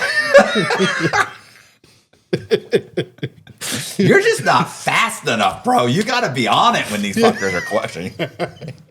So I tell him, like, well, there's a guy that pays my rent and he pays my car, and I hold on to his stuff for him, you know? So I don't really know what's there, but I know that, you know, he pays. So, like, what's his name? Colby. I was like, his name's Ronnie. He's like, Ronnie. Ronnie what? Like, I don't know, you know? What's he look like? I'm like, he's a black dude. Like, come on. like, There's always a black guy. You're always like 6'2". Where does he live? I said, I believe he's local. You know? So, what does he drive? I think he drives a Lexus. He's like, how long you been doing this? I said, what? He said, I thought you're holding his stuff. What else is this you do? Running a stash house. Yeah. How long you're admitting to running a stash house. Your situation's not getting any better. Yeah. So he goes, so he writes it down, and then he's like, so he's what, about your height, you know? And I was like, yeah, a little bit, you know? He's like, you know, I thought you said he was 6'2". And I was like, how tall am I? don't So he scribbles it and he puts the pen down, right? And he's like, no. I was like, you want to try again? I was like, well, which part didn't you believe? I was like, yeah. He's like, let's start at the part where what you have in your duffel bag. I said, I don't know where those duffel bags came from, you know? He's like, I thought they were Ronnie's. I was like, you know they weren't Ronnie's. You scribbled it out. I was like, yeah, I need a lawyer. Let me just take the lawyer. Yeah. He's like, all right. Your lawyer will come visit you in the county. I'm like, I thought I was going to get bail. He said, you'll get bail from the county. So I was like, all right. So end up charged. Mind you, this is like two years later. You know, I had already forgot about it and everything. Did you tell him that? So what are we doing here? I forgot about this. Yeah, everything's done and forgiven. Yeah, it's over. I ended up stumbling upon a lawyer that was over there. I believe at one point it was, you know, tickets, you know, accumulation of tickets and then points. And so I would be constantly getting driving unsuspended. So the attorney I got from there, you know, I called him to represent me. I told him, I was like, you know, this is a BS case. So he had the pictures of me from when I got assaulted and everything. I said, so can't we just, you know, beat it? Like, we don't know what the stuff, you know, like, we don't know what the bags are and everything. He said, yeah, except for the fact that when you had a conversation with him, you acknowledged the bags. I was like, I said, that's why you don't ever talk to them. Because what seems like nothing to you is the same thing that has you anchored down right now. I was like, man. But it's a simple possession. It's like, you know, it's not even a possession. It's like, you know, it was like residue. It's not even a weight to it. You know what I mean? I was given some other type of program where I ended up with no felony and everything. But they wanted me to leave their town. You know, that was, you know. We'd like you to not reside in Cook County anymore or whatever. That was it. You know, we don't want to see you around here again. We don't want to hear around you again, you know. Like, you tell them I'm not fond of you guys either. That's fine. I figured it was blown for me over here. You know what I mean? After that happens, I had started focusing more on the white because, you know, as you get bigger with the green, it becomes harder to handle. You know, it weighs more. It smells. It's, you know, there's no such thing as airtight vacuum sealing. I mean, everything comes out sometime. You know, plus the people that we were getting it from. You know, we went up to visit them one time, and it was Jamaicans, and this was the first time I saw like money. The Jamaicans would give us the pounds of the weed. Went to his house one day. He had like Tupperware things, you know, full of money that were, you know, like stacked in his house. So we were like, you know, it looks like he's about to disappear or something, you know what I mean? So he had told my buddy that, you know, somebody else would be coming, you know, that you introduce to them. Buddy goes up to see him one time, and he's nowhere to be found. Come to find out, his uncle killed him and just took over the business. I'm like, wow, he was here for all these years. is uncle. Hostile takeover, That's right? it. And that's the Jamaican hostile takeover. Yeah. It's Yeah, different it's the than the Wall changing of the Street. guard. It's different than the Wall Street, right? The changing of the guard.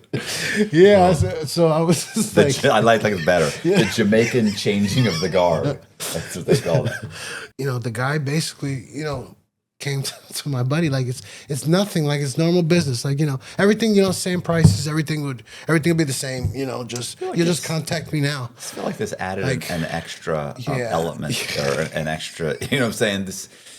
Yeah, This is- my time to find a new avenue to secure the product. This is starting to have the violence of all the other drug ones. Which, Yeah. the weed's supposed to be the peaceful, easy one. You know what I mean? Like they, wasn't supposed to have that issue. The powder was going a lot better. It was almost to the point that the bud just becoming a hassle. So when I was working at Mywarreport, I was working at the one in Staten Island, right? I had stopped at the accident. During this time of me selling thing, I got another offer to come work for another branch in Jersey.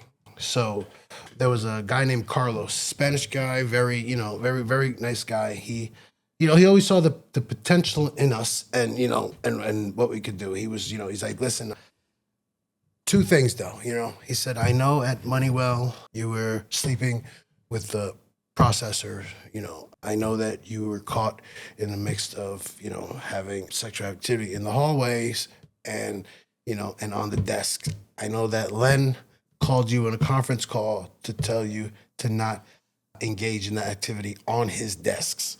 He said, so he said, I know that in Staten Island, okay, you were sleeping with the Christina, the processor over there, okay? He said, so I'm gonna need you to sign this that says you will not engage in any of that type of activity with the processors over at this branch. He said, do you think you could do that? I said, yeah. I said, yeah, no problem. I've seen your processor, no so problem. it's not going to be an issue at all. He says, and the other thing, he says, the other thing you do outside, I'm not saying what it is. He said, just make sure it's outside and not inside, I was like, all right, I know, what you're talking about, and I would ask him, I'm like, I said, why do you think I do something, on the outside? He says, because I see your car and you don't close that many loans. Right. So I was like, oh, okay. So I start working there. Same thing, it was going good, but it got to the point that, it was starting to cost me money by going to work, I was losing more by going to work than I was making if I would have just took care of those things instead of, going to work. Again, the mortgage industry was starting to go down, all those bad loans and everything were starting to be identified. Argent was changing names and, and all types of things going on. So I just, kind of peacefully just, bowed out of that and just, continued with the only thing that has been continuous, in my life, the drugs. Right.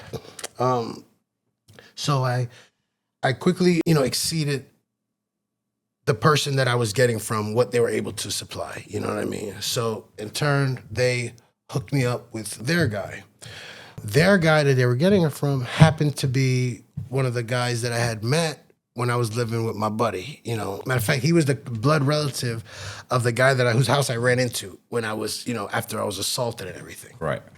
So the area that he was at was a predominantly black area, right? So we would, we started being partners on everything, right? So my buddy that I'm living with tells me, he's like, listen, I have a guy in Queens, that has, that has weight, and I can get him to, put you guys on. At the time, we're buying maybe a quarter or half a key, and splitting it, right? So the guy from Queens comes down and he starts coming down with, halves, half keys, half keys, give us such a price that quickly turned into keys. Got to the point with him very fast that we were purchasing more than he was able to have. And his guy, I guess didn't want to give it to him anymore on the arm. So he tells us, he's like, you guys are running through what I got. He's like, he said, but he told me, he said, but I don't want to hand you off. I don't want to put you with him because for two things. Then you're going to have to come get it.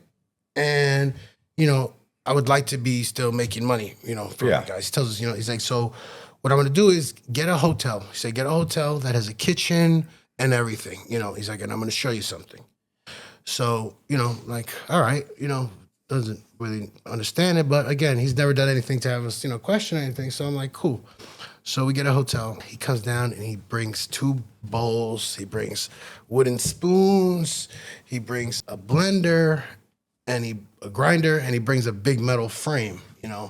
I had no idea. And he brings a bag of powder and another thing that looks like shiny flakes, right? And then he brings the keys. So he's like, I'm gonna show you how to compress. You know what I mean? At the time, all we knew is we used to take the soft, we would mix it, and then we would hammer it into these pucks. We would put it inside a press and it would make pucks.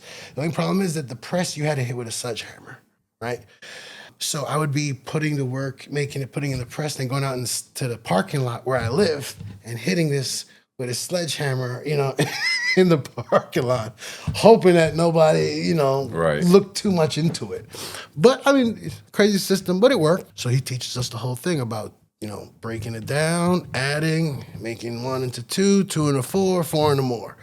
But you mess with the purity, as you go. A lot of the area was, cookers. They would, cook it, and then once you start cutting it, you lose. So me and my buddy end up, getting 2 separate ways to do it. He would take 250 out of his, he would add 250, and then he would press it, and then 250 left over. I would add 250 to my whole 1,000 to end up with 1,250, so that I would have a product that was stretched, but still would, cook. That was more. So he would move his a lot faster just because where he was, and I quickly realized that I needed access to his market. But again, because of my color, I would have automatically been either identified as the connect or I would have been a target instantly. So we made this agreement that everything would be funneled through him. I would take care of the purchasing it, the making it, and he would get rid of it, And that was our system. That worked out great. But eventually, just like the other thing, we were kind of surpassing what he could do also, I have a cousin, Chino. He lived in Queens for a while. He's one of the people that he could sell anything. He meets, he's constantly, just hustling. Yeah, Hustler. That's it. I think he sells timeshares now. Right. You know what I mean? That's his thing. But he would always be a part of, anything that I was doing, or he would run into something and he would call me. For example, I used to get funny money. We called it G3 at the time. It was counterfeit money. In Queens, we'd get in it. We would go out there. We would buy, work. We would try to keep it in the area, So one day we're going to attempt to rob the guy that we get the money from, course. So, Of course. he was supposed to bring us 50,000 of funny money. We were going to give him 20 of the real, right? So we go to meet him. He's on a bicycle. I think there's 4 of us in the car. A bicycle. I mean, no, I'm sorry, motorcycle. Oh, okay. Motorcycle. Yeah, motorcycle. This is a super successful endeavor. So we pull up and he's there and he's not getting off the bike. You know what I mean? Like he has 1 foot up, but 1 foot down, but he's still on the thing. So, mind you, we had got from him like three other times. You know what I mean? So, what's going on? So the guy's in the front that's making transactions. He's like, what's up? What are we doing here? He's like, what's up? Let's, what you guys want? So he has his hand in his book bag, and he hasn't taken his hand out, right? Mm-hmm. And the guy that I'm with has a gun below where the window is, you know what I mean? So he can't see it. So he's like, yo, come on, let's do this. Let's get out of here. We're just sitting, right? So when this guy goes to reach in his bag, the one that I went pulls out on him. He's like, oh, give me everything. He's like, give me everything. So the dude's like, listen, just chill. He's like, I don't have nothing to give you. He's like, what you mean? Where's the 50? He says, it's probably at the same place with the 20 that you were supposed to bring. Right. He's like, yeah, I was going to rob you. You were going to rob me. He's like, I have a hand on a pistol in my bag.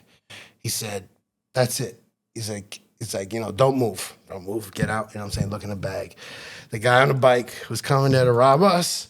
Well, we were going there to rob him. Everybody starts laughing, and they go to Waffle House and have and get some pancakes and just You were gonna, you guys. Like, for a second, it was an awkward, like, you know. like I want to stay tough. Yeah. I want to stay tough in this situation, make it serious, but I also realize it's kind of funny. So, you know, the guy gets back in the car and he's looking, he's like, you know, it's like, oh, it's like a no harm, no foul. Yeah, Type, you know what I'm saying? He's like, yeah, like, let's go. Tell the guy, like, yo, we're good, no harm, no foul, we're done, everything's done, you know. And he rides off, and you know, that was it. And I was just like, you know, I think that was one of the times that I realized, like, wow, look, everything almost went very bad for nothing at all. So rather than taking the money and buying product, because I'm like, you know what, somebody's gonna identify that it's fake and blow our head off. You know what I mean? So I was like, you know, let's not. Plus, I didn't realize how crazy we'd look. You know, sometimes we would go out to, let's say, meet a Jamaican for a few pounds, and we have 4 people in a car over here going to buy. You know, and I'm like, you know, who takes this many people to go buy, you know, anything? Like, you know, this looks crazy, but. So we end up just getting a bunch and just blowing it. So we would go to Sue's Rendezvous, and we would constantly run into, you know, people. Like one night we were in there with Tracy Morgan, and we just, you know, throwing money, you know, giving him money that he's throwing it to, you know. And my cousin tells us, he's like, you know, if we get in trouble here with this funny money, Tracy Morgan's gonna be pissed. Yeah. I was like, yeah, he in trouble for people he don't even know, and you know, he was like, so it's gonna hit the front page. Yeah, Tracy Morgan's passing fucking counterfeit money. It's at this strip club at Sue's Rendezvous on dances. So we, you know, we did that for a little while, and then, you know, from us going there so much, you would get cool with the, you know, security and everything. And one day the security told us, he's like, we're outside and we're getting ready to come in, and he tells us, he's like, look, whatever you're doing, you know, stop doing it. You know what I mean? And we're like, you know, what are you talking about? They're like, they're gonna look at your money when you come in this time. So if your money ain't right, change your plan. He said, you know, it was fun, but it's done. You know? Yeah, Secret Service has been asking questions, So right? we took whatever we had, and I believe we went to Sin City, another strip club, on the way, you know, like leaving New York, because we couldn't just throw fake money out the window or just get rid of it. I mean, probably should have. It's worth at least some Lapses. dances. Yeah. But he was always, you know, stumbling upon things like, you know, things like that. So I think something happens in Queens that was a direct result of something we were doing with the money. So my cousin is like, you know, I got to get out of here, you know. So he ends up backing up and dipping to Vegas. And, you know, being who he is, and, you know, what Vegas is, it's like, you know, it's harder to find somebody in Vegas that does legitimate things than it is to find illegitimate people, whether it's money, girl, anything. There's somebody that does something not so straight regarding that legitimate business, you know. And he would just, you know, if he would trip, if he fell, the person that picked him up was a connect from Mexico. Like, you know what I mean? Like, crazy things would happen. So I started telling my buddy, I'm like, we got to find something else, because this, you know, he's just not working for us anymore. Plus, we didn't like the trip to New York, you know what I mean? Right. I was always scared of that bridge, you know what I mean? What about a job? Like, I was just going to go out here. I mean, and was there ever a conversation we said, what about, now hear me out. What about a job, a regular job? What? That's crazy. I just love that. I mean, there's a TikTok where these two black guys are talking. It's like, listen, I'm going to get a job at the bank. Okay. I'm going to work at the bank until they make me a manager of the bank. Okay. Long-term goal. Then I'm going to work there until eventually I retire. And they're going to give me a pension, and I'm going to get Social Security. Okay. Wait a second. That sounds like a job. Like that's how I'm scamming the bank. I'm going to do what they tell me to do for 20 years. Like, go ahead. Yeah. I think it was a Saturday Night Live. I think that was a Saturday Night Live skit or something. Once things started moving, I don't think that ever really crossed my mind. You know, I think the closest that crossed my mind was I got involved in the bail bonds industry. Okay. I had gotten arrested, and the person that got me out, after talking to him, and that's the other thing, when you're making money, everybody has an opportunity or something for you to throw money at, you know what I mean? So the guy allowed me to buy into the bail bond industry, but bail bond. Is this at the same time? Sure, bail bonds, but yeah, this is throughout this whole. Oh, hey, that's good. That was a great segue. Go ahead. So I had, when I bought into it for the purpose of being able to get me and whatever guy's out quick.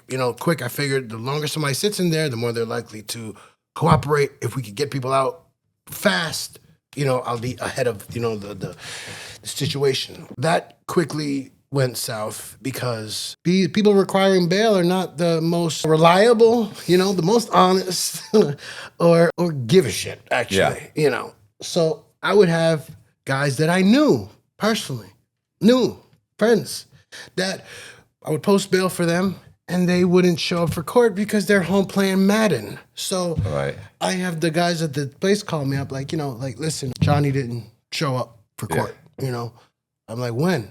It's like, yesterday, today, pick one, So I'm like, he's like, so we need to bring him in. So, mind you, I had kind of conversations with these people. Like, listen, don't make me look like a bad guy. Yeah. Because if you don't show up for court, I'm gonna come get you. I'm gonna come to get you, So, I ended up taking classes where I was a fugitive recovery agent, through them. So there became about 4 or 5 people that, they would tell me like, he's missed court. And I'm like, I'm here with him right now. He's sitting here playing video games, And then, they're like, what do you want to do? I'm like, come get him. What do you mean? I'll open the door. Yeah. And so I would tell him like, yo, John, matter of fact, this guy was one particular. Say, Johnny, you're supposed to go to court. Yeah, but they said they're going to reschedule it. Who said? Yeah. The lawyer. I said, you don't have a lawyer, bro. The bail bondsman. I'm like, all right. So I said, well, listen, the bail bondsman that told you that, you're going to be outside in 10 minutes to talk to you. You know what I mean? What do you mean? I'm like, bro, you didn't skip you didn't want to go to court. Your bond was revoked, and now they're coming to get you, and I'm not going to post your bond again. So, oh, that's messed up that you... No, it's messed up that you think this is a game and don't care about how it makes me. Like, this is a legitimate thing, and you know what I'm saying? You're messing it up over what? Over Madden? Like, because you wanted to play video games? Yeah. You would have gone to court. You would have pled not guilty or guilty or whatever. They would have given you time to either train yourself in or you got to go do your probation. This is not a big these deal. are all like minimal things that these other guys are on bail for. Nobody's on bail for something that I know that they, that requires a fleeing or nobody's getting 10 years. Identity. Yeah, you know what I mean? Like, nobody's going on a run. So, but still they could, and so that ended up leaving a bad taste where, it was no longer so easy to just go get people out. But I did meet a lot of good people in that, in that drug world. Right. Through the bail bonds, because, when you're going to bail somebody out, you quickly see, what they have, what, you know what I mean? Form a rap sheet. Yeah, the level of what they are, so it's real easy to make relationships when you have, a little bit more information. So me and my buddy had a conversation about we need to, take it to another, need to basically take it to another level, So I called my cousin and I would tell my cousin what I need, what I'm looking for, and he'll find it and make it happen, So he's out in Vegas. So, I think it's about a week where he calls me up. He's like, yo, I got a guy out here. He has access to them. We got to figure out how to get him back. I'm like, whatever. That's fine. You live out there. So even if we have trouble, it's not a rush. So I believe we went out there with 40,000, 20,000 each. So we go out there. The guy that he knows is the friend of another friend. So we rent the Mercedes, like S500 at the time. And me and him fly out there. Do the deal. We give the guy the money. He's supposed to get it. What do you think this responsible, honest individual does when we give him the 40,000? He gambles it away. Doesn't come back. I think we gave him about 6 hours.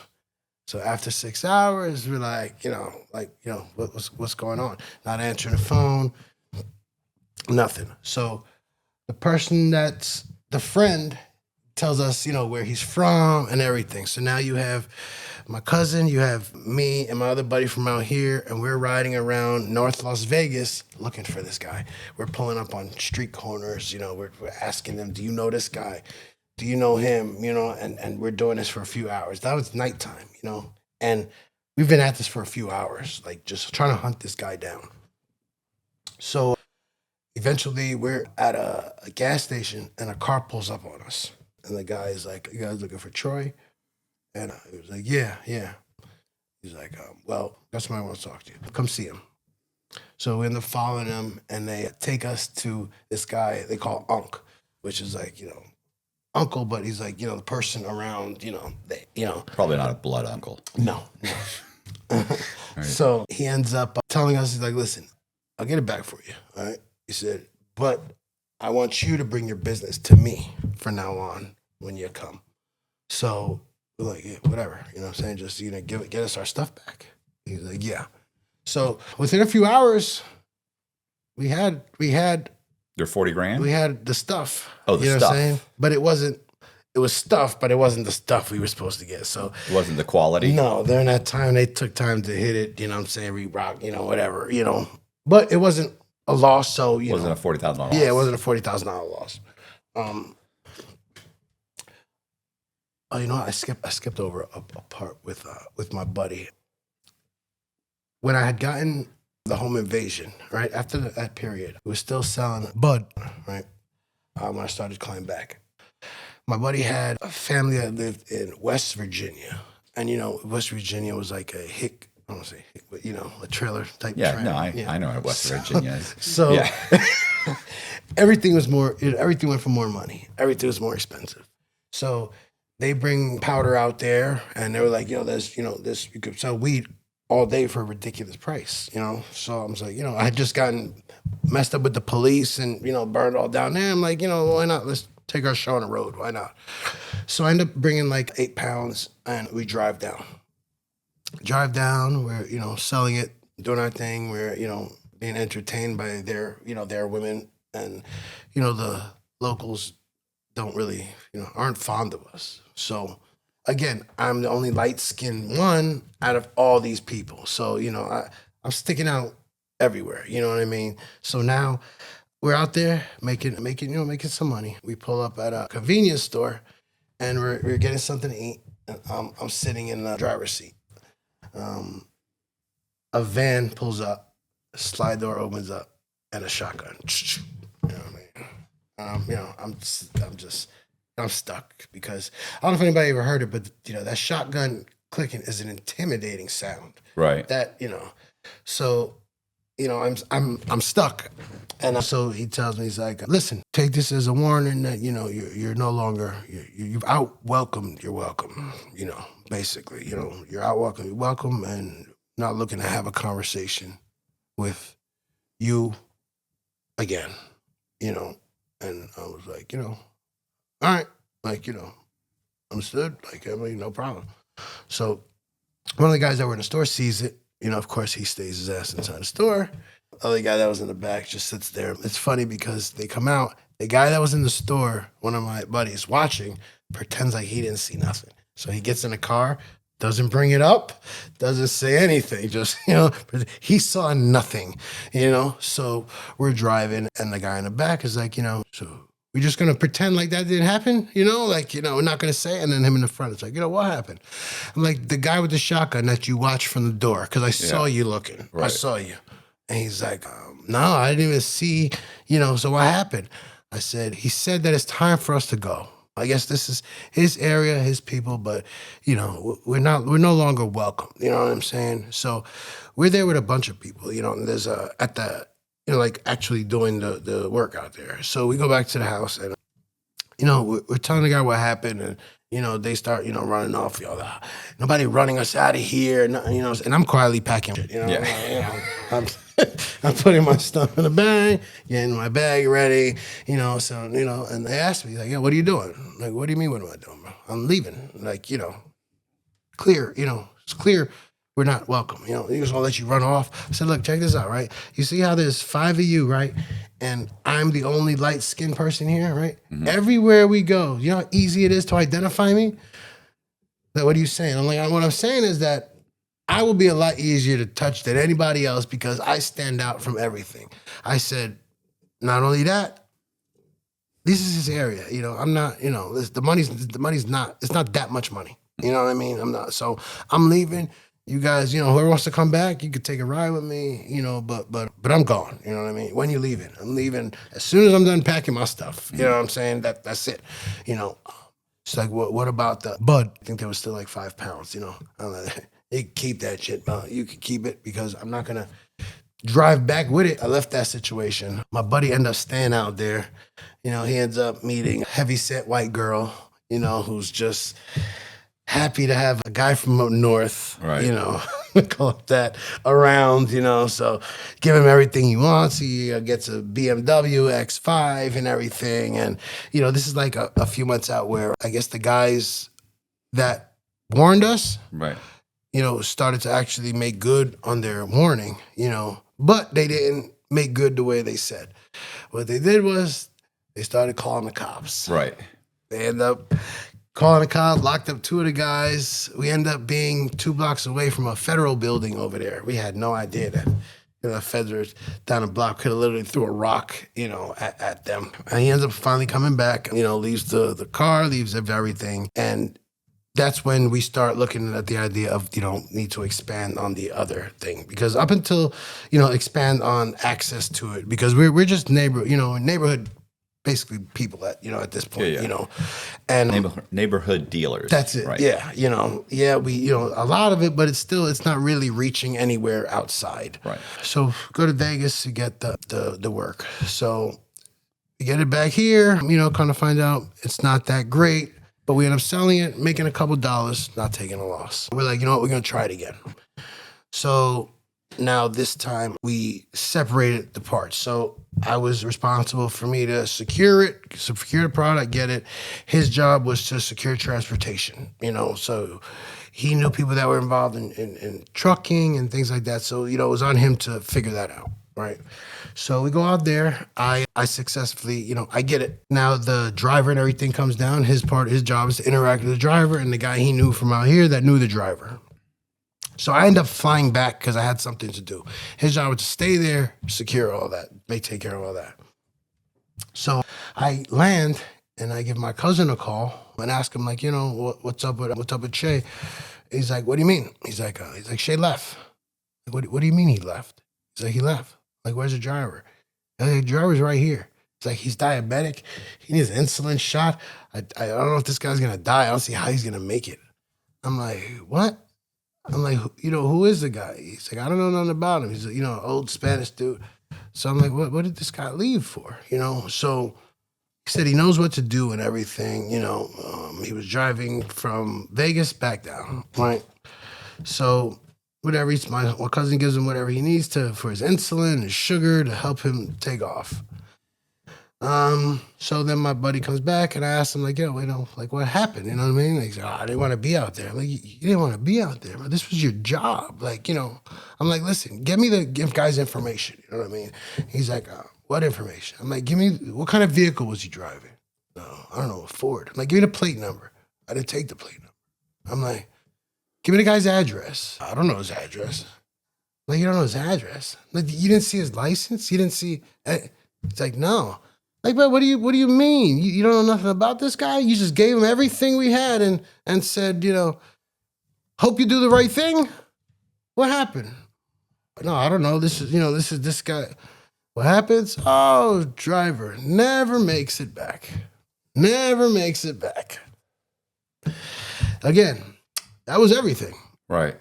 That was everything. So, you know, me and my being optimistic, I'm like, you know, it's been like a week and a half. I'm like, let me give him a few more days. Maybe he had car trouble. Maybe his diabetes acted up. He needed to go to the hospital. Like, you know, who knows? Maybe it's not what I know it is. So nothing. Nope, never makes it back. So at the time, I had just met this girl, and she got pregnant. This turned out to be my son's mother. So we had just moved into a new place. We were scheduled to go on a vacation. I was going on vacation to Miami. Another one of my friends wanted to take all of us to Miami. So it was about 5, 6 of us. And he took us all to Miami. You know, we rented, great time, rented scooters, and we had a limo for like 3 days, just partying and everything. And there was this girl that we were chasing around on a scooter for like 3 days. Like she was just bad. Oh my God. But she would ignore us. You know what I'm saying? Like there was no play, nothing. So we ended up going to this strip club that was right over the bridge from Miami, and I knew it was ghetto because it had $1 admission. The admission was $1. What do you know? Look at the girl. We've been chasing for weeks, spending all this money, renting scooters, chase her down. She's in a strip club where the admission is $1. You know what I'm saying? We had ran into somebody that was from where we lived. So he was on the run with like $200,000 in cash. He had a Mercedes CL 500. So he had like $200,000 in cash, and he was just partying it up until they came and got him. That's Right. just what he was doing. You know what I mean?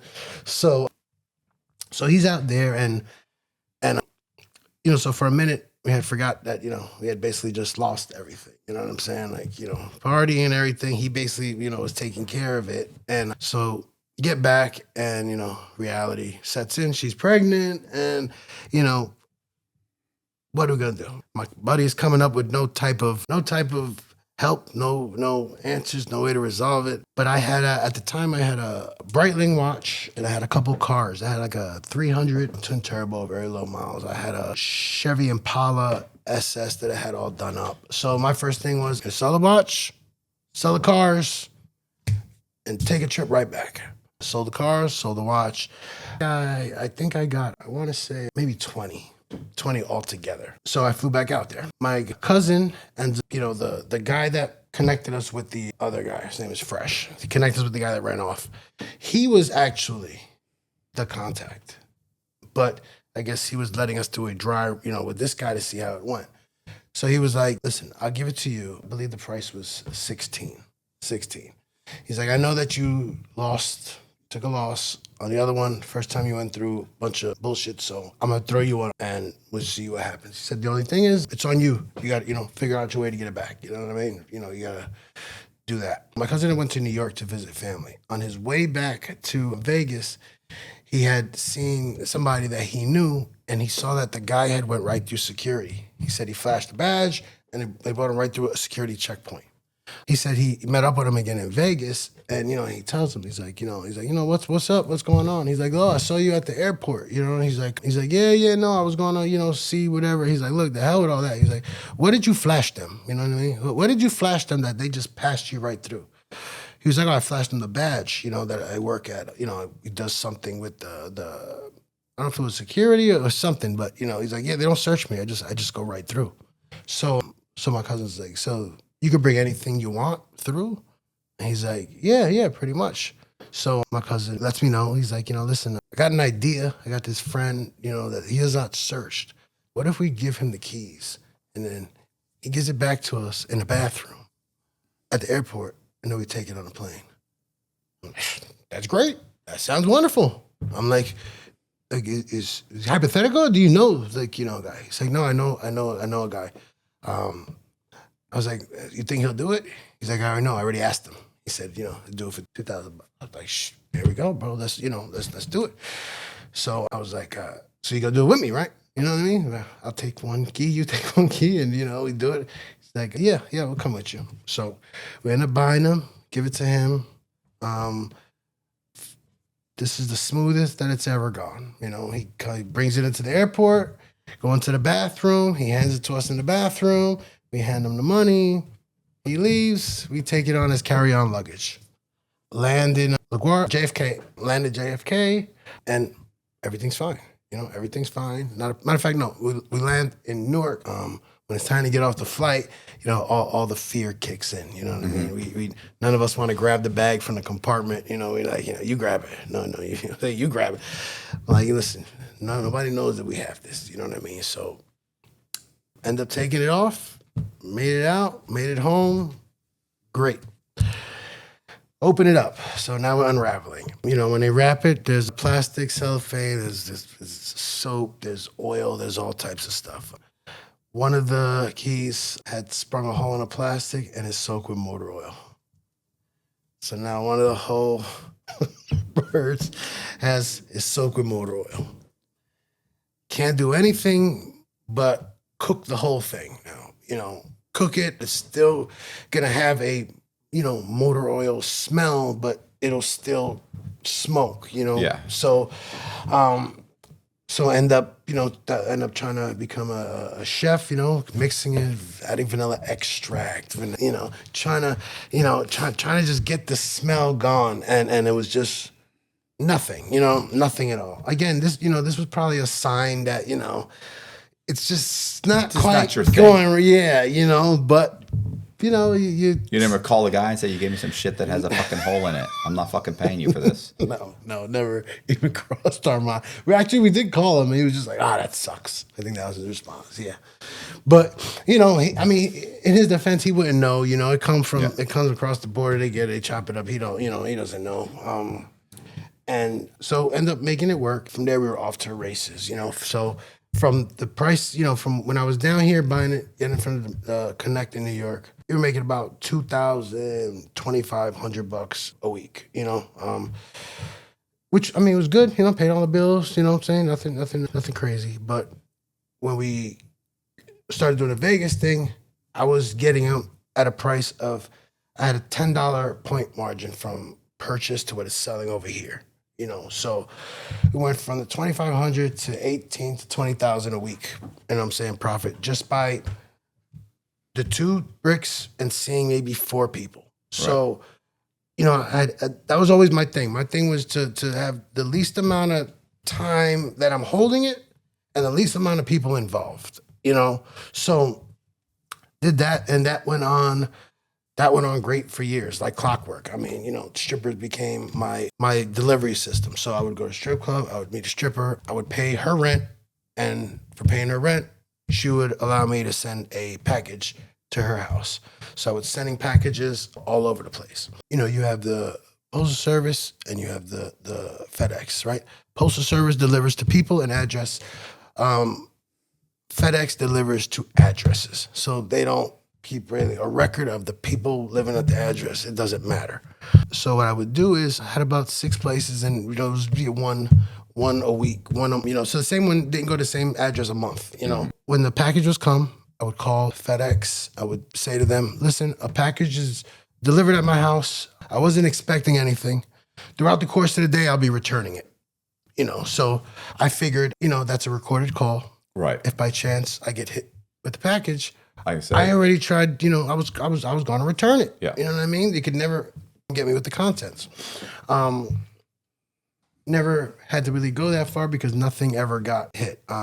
We had a couple of hiccups, like, the person would have their mother, like a girl would have her mother at the house, and a package would be delivered, and the label would say Jessica, and the woman would be like, there's no Jessica here, and they take it.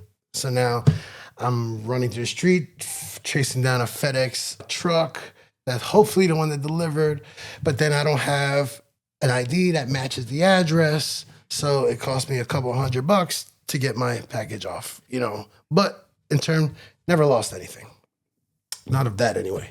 Everything was going great with that. Money, hand over fist. Again, say how could we, get more, because, 80,000 a month was just wasn't enough for my 20s. There were still things I wanted, like more rims and So we put together that we were gonna have the stuff tractor trailer in. They were, how much could you move? I'm like, basically, I'm limited to whatever you can give me, especially at these numbers. You know what I mean? So this is, my buddy was Mexican American. You know what I mean? So he was raised over here, and he had families that was connected. So I believe it was the first time they come down. Again, it's trial and error. But he was about the same age, so we're learning as we go with this. I'm sure he did it, but Jarvis sent down. First hiccup comes. He is supposed to meet us at exit 6 on Turnpike in Jersey. He phone calls that he's at exit 6 in the Pennsylvania Turnpike. So, and he wants the shit gone. He wants it out. So we have to get in the car and ride out there. So now we're in a rent-a-car. I have a guy with a North Carolina license and another guy with a Las Vegas license, and a rent-a-car with Arizona plates, driving at 1 a.m. to hunt for a probably undocumented, unlicensed driver of a tractor trailer. So we end up finding him. 2:00 in the morning, he's running around the rest stop with a duffel bag on with 40 keys in it. Running around, just, trying to get rid of it. So we pull up and tell him, like, I tell my buddy, I'm like, he's right there. I'm like, yo, pull off. He's going to run up to the car, give him the bag, like, pull off. What the hell is he doing? So he ended up going in. We, ended up getting to put it down in the bathroom. And then, now he wants his money. He wants the money for bringing it. Like, listen, bro, they don't have shit to do with us, but you talk to somebody, whoever, we're leaving, So we go to leave. My buddy was with, he was like, listen, I'll drive. I'm like, listen, it's 2:00 in the morning. None of us are going to drive. Okay? We're going to get a hotel room. We're going to sleep. If you sleep hot at night, you know how disruptive that can be. Whether you're having trouble falling asleep, you're waking up sweating in the middle of the night, or all of the above. That's where Ghost Bed can help. As the makers of the coolest beds in the world, Ghost Bed is your go-to for cooling mattresses, cooling pillows, and cooling bedding. From their signature Ghost Ice fabric to patented technology that adjusts to your body's temperature, every Ghost Bed mattress is designed with cooling in mind. So whether you want a plusher mattress that cushions your shoulders and hips, or a firm option with exceptional support, your Ghost Bed will keep you cool and comfortable all night long. When you purchase a Ghost Bed mattress, your comfort is guaranteed. You can try out your mattress for 101 nights, risk-free, to make sure it's the right fit for you. Plus, they offer free shipping, and most items are shipped within 24 hours. If you're not sure which Ghost Bed is right for you, check out their mattress quiz. You'll answer a few questions and get a personalized recommendation. Even better, our listeners can get 50% off site-wide for a limited time. Just visit ghostbed.com/Cox and use the code COX at checkout. Again, that's ghostbed.com/Cox with the code COX at the checkout to save a whopping 50% off site-wide. And we're going to go with the flow of traffic in the morning. You know what I'm saying? He's like, that's a good idea. Like, should have been the only idea. Like, you were really going to wing this? Like, just, let's see. So everything, everything goes good. That becomes like a, let's say like quarterly thing, So let's say it would be 40. Had two friends that would take majority of it, but it would move. I mean, the first time we got rid of 40 keys in like 2.5 days. It was great. No real issues or hiccups when it comes to legal, with anything. My biggest problem was my license situation. I was constantly having my license suspended, and that would throw a dent in it because I would be constantly responsible for these guys' work. I'll tell you, we'll fall into it later. But so I would constantly have to, rely on people or have people get me rentals or put cars in people's names, and and because I never really wanted my son's mother, close to it, because I know if things went bad, she was going to be the first one that they were going to go at, and she's the mother of my kid. So they're going to make her choose between this, my son, So I always figured, but she can't, she has no knowledge or no hands-on, like that. You'll never say that you saw her do this or you saw her do that. Everything's been going great.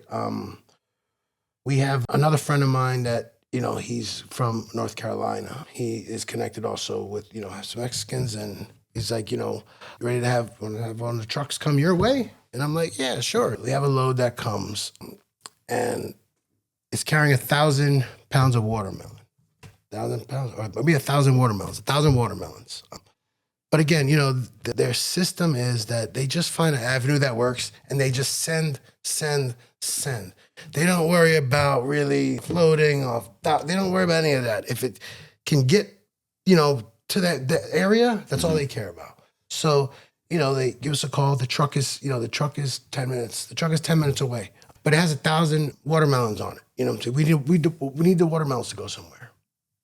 Like, what I gotta sell the watermelons. I'm gonna end up with 1,000. What do I do with the watermelons? Just throw them on the side of the road? That's it. I'm like, what do you mean? Or you want to show us to show it with 3 pickup trucks? Yeah. So I'm like, what do you mean? They're like, well, the trailer has to get dropped. I'm like, so I said, but what does that have to do with me? He's like, it's yours. The watermelons are yours. I said, the watermelons are mine. He said, yeah, the watermelons come with the work. The watermelons are yours. So I'm like, all right. So I mean, can't argue with this fact. It is what it is. The truck's here. So I call my son's mother's father. And I tell him, like, he worked for a TV appliance company. He was their driver for deliveries.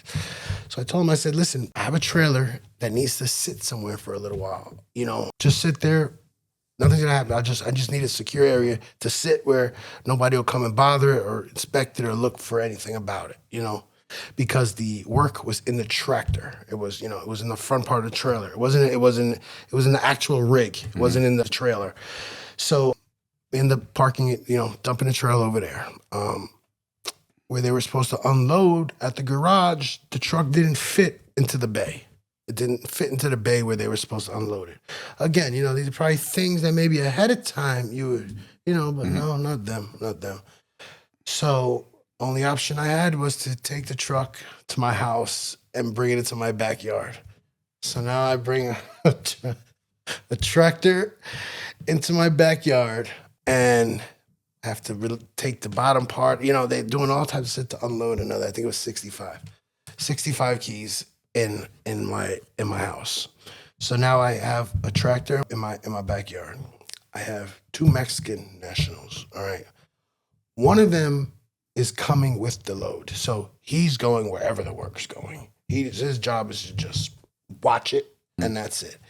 There's another guy with him who you could tell is like more higher up. He has a button-down shirt. He has like some Pumas, glasses, short hair. Just, he carried himself different.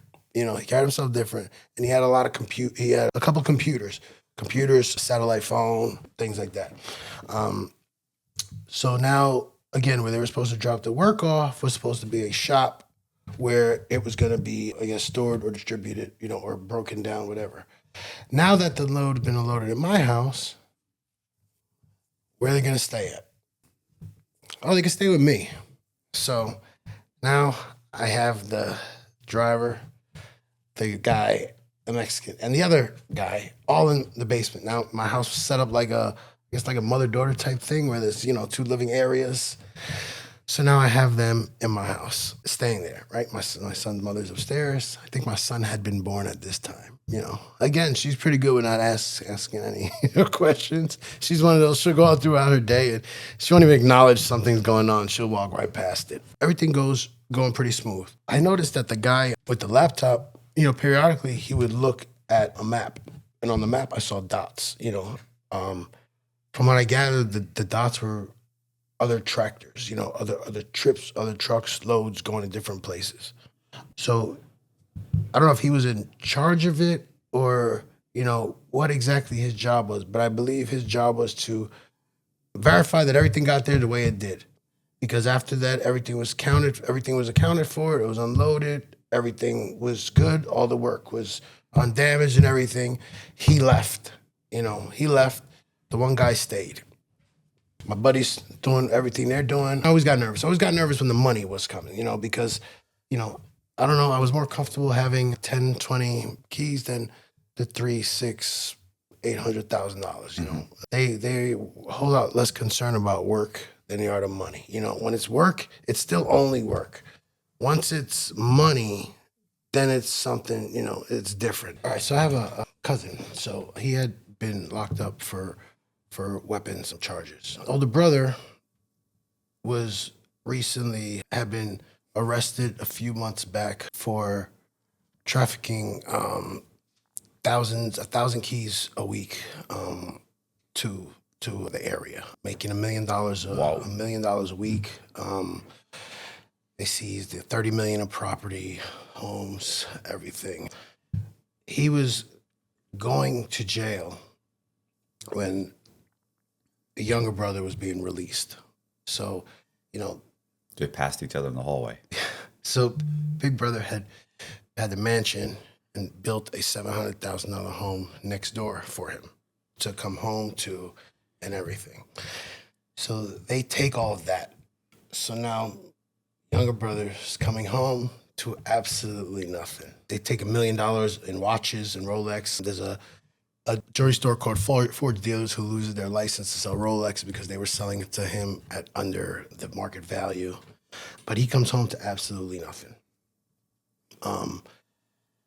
I had just, lost everything. It was basically back at zero. I had worked out some things with some of the Mexicans where, I would verify, product. So let's say you had 500 keys going to Arizona, but they would come, 20, 40, 30, different times. They get dropped off at a certain location, and from that location, they're transferred over to where they're collected, right? So they would pay me approximately about $500 a key to verify that all the items got to where they were supposed to be. So they would send me to Arizona, they would send me to Maryland, Pennsylvania. So I was doing that. I was doing that for a little while.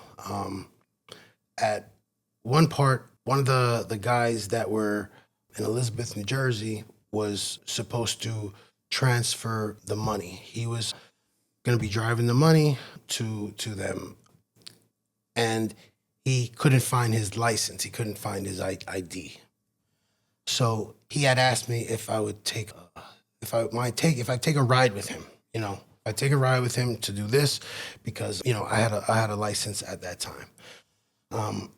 So I end up taking a ride with him and bringing money to right outside. It was upstate New York, Syracuse. So what they would do is once the work came in, it was distributed to whoever it went to. When all the money came back, they would rent houses for company picnics or like things of that nature. And they had municipal airports that were attached to the properties.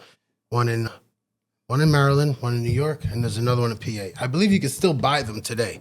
They have small airports, strips attached to it. Within those strips, you could, you're not leaving the country, you know what I mean? But you can, fly.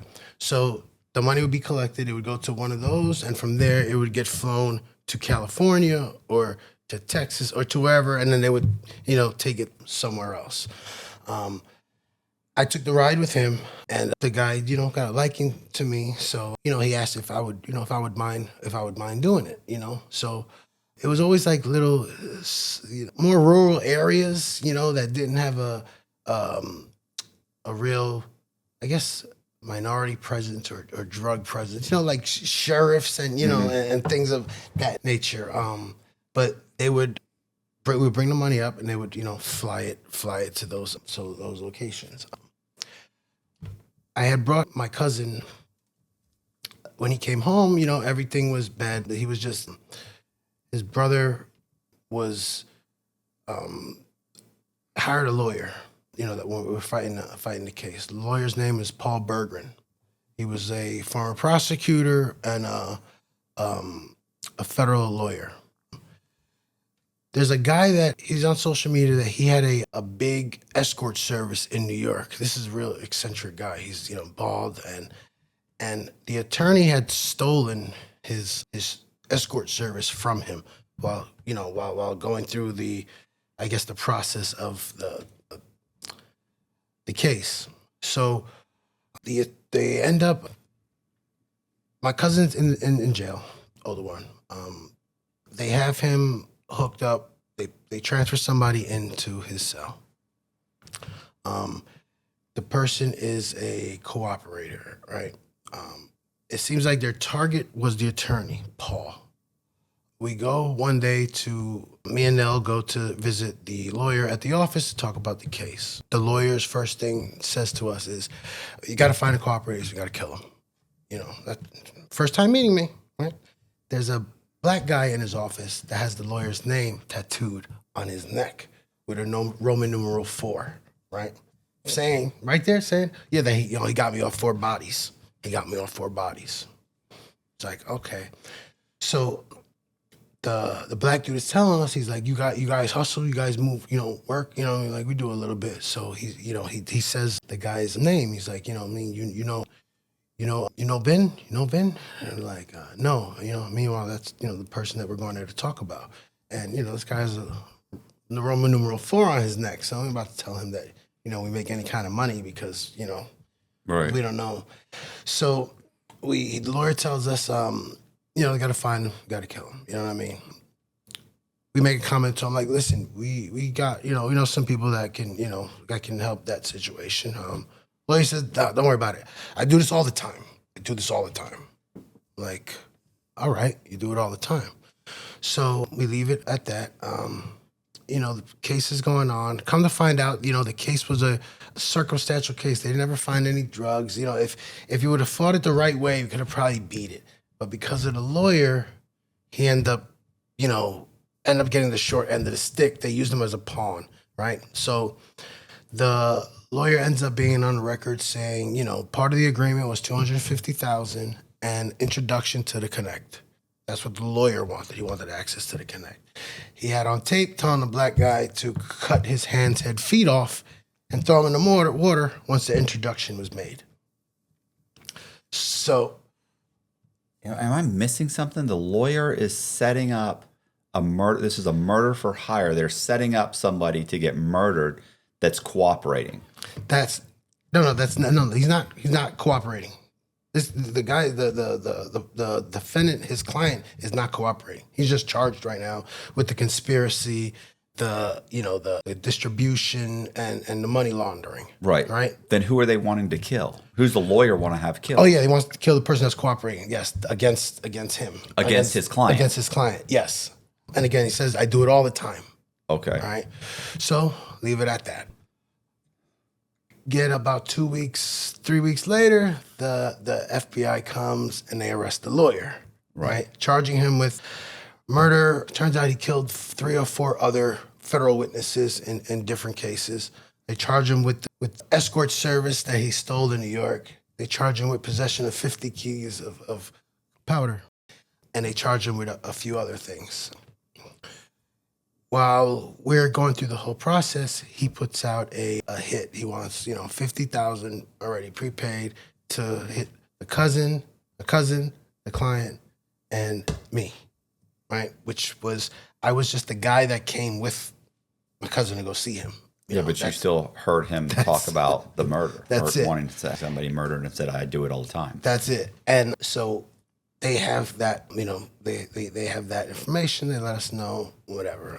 Who lets you know? Like the FBI shows up and the says DEA. The DEA. DEA. Okay, so this isn't FBI. No. This is DA. This is state. It's DEA. No, the DEA did it. DEA. DEA. Okay, that's yeah. federal. Yeah, the DEA. The feds, so federal agents come to your house and say, listen, this fucking they lawyer's... actually speak to us on a visit. When we go visit him, they actually interrupt us. They intercept us at the visit. Oh, okay. And they tell us the client, the older cousin, ends up cooperating against the lawyer, right. Paul. Okay.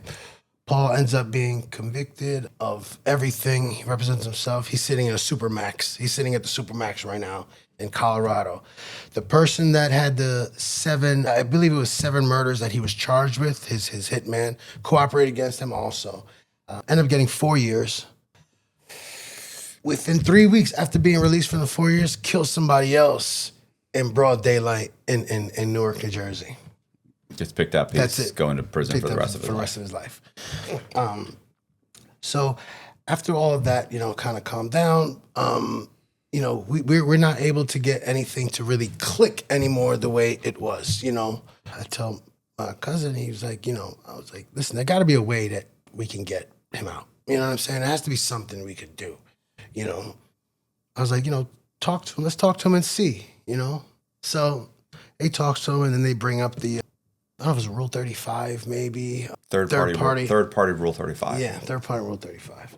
So how much time has he got? He got 25. Oh, gee. I thought you said he testified against or cooperated against the lawyer. He did, yeah. And he still only ended up with 25. Well, he got 25 state and 25 federal. So what they did was they erased the state. Okay, still got 25 fucking federal. Yeah. So I tell him, we bring the whole thing to him. So, my bright idea was, why not throw myself on the radar of the DEA by involving myself in this? So we start to have meetings with them. He's locked up in Farrington, New Jersey, which I guess is a high profile inmate. So he's locked up there with one of the Flores brothers that testified against us, Chapo. Mm-hmm. So while he's there, one of the brothers just caused an inconvenience for the rest of the guys. So I guess, when in the Fed you pay. How long ago was this? Because both the Flores brothers are This is free like now. 10. Yeah, this is like 10 years. Yeah, 10. Yeah. So he's causing an inconvenience. You know what I mean? I guess you pay people to do things, but he has so much money, he's paying everybody and people don't want to do things for other people because he's paying them more. Right. Right. So he's like, we got to get this guy removed from here. So I was like, all right. So why don't I create a note? Why don't I write something saying that the Sinaloa cartel knows where he is and they need to move him? He's like, oh, great. So I do the old school way. I go to magazines. I cut out letters. Says the cartel knows where Margarito is, and and I send it, and it worked, but they didn't remove him. They removed my cousin, and they transferred him to Otisville. So during the course of the third party cooperating, I just come to realize that they really care about money. They want money. The arrests are cool, but they want money. They get to keep the money. Yes. If it's product, they destroy it. Yes. So they'd much rather get $200,000 in cash than $200,000 in product. Yes. So, because that's the only thing they would constantly ask. Where's money? Money. So, so there is, when he's moved to Otisville, there's another guy there known as Mr. Ramirez. Ramirez, his name was Chupeta. He is the leader of the North Valley cartel in Colombia. He's there also at the time testifying against El Chapo. He has family that's coming down to move to be closer to him, and they're looking to move to Inglewood. He doesn't know anything about, the area or that. So we're leaving a visit one day, and the wife stops us at the gas station and asks, Mr. Ramirez wanted to know if you would help them find a area where they, to live, an area that's fairly decent because they don't really know anything about it, and he would be, appreciative of it.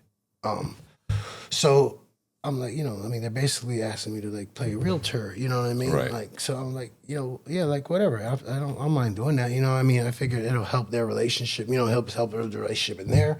We know each other from visiting. We see, all the time. So I helped them find a area, and I guess they moved and everything went fine. And in return, he gave us basically access to work so that we can send it and they can seize it. Nobody would get in trouble. It was, what I mean? It was their headline, or that it was basically, work being dropped off for somebody that was never going to pick it up. Oh, okay. So you guys are just saying, hey, there's a truck that's going to stop in the parking lot on exit 132nd. That's it. This is going to, it's going to be in here, and, and that's it. They jump on it. They, take it. They. How does that work? You guys contact the DEA and say, hey. Yes. At exit whatever, or what is it? A restaurant? Is it? It was actually a parking lot, a plaza. It was a shopping plaza. And there's going to be a car there, and in the trunk of it. It was a truck, a box truck. But they don't really want the product. In the back. No.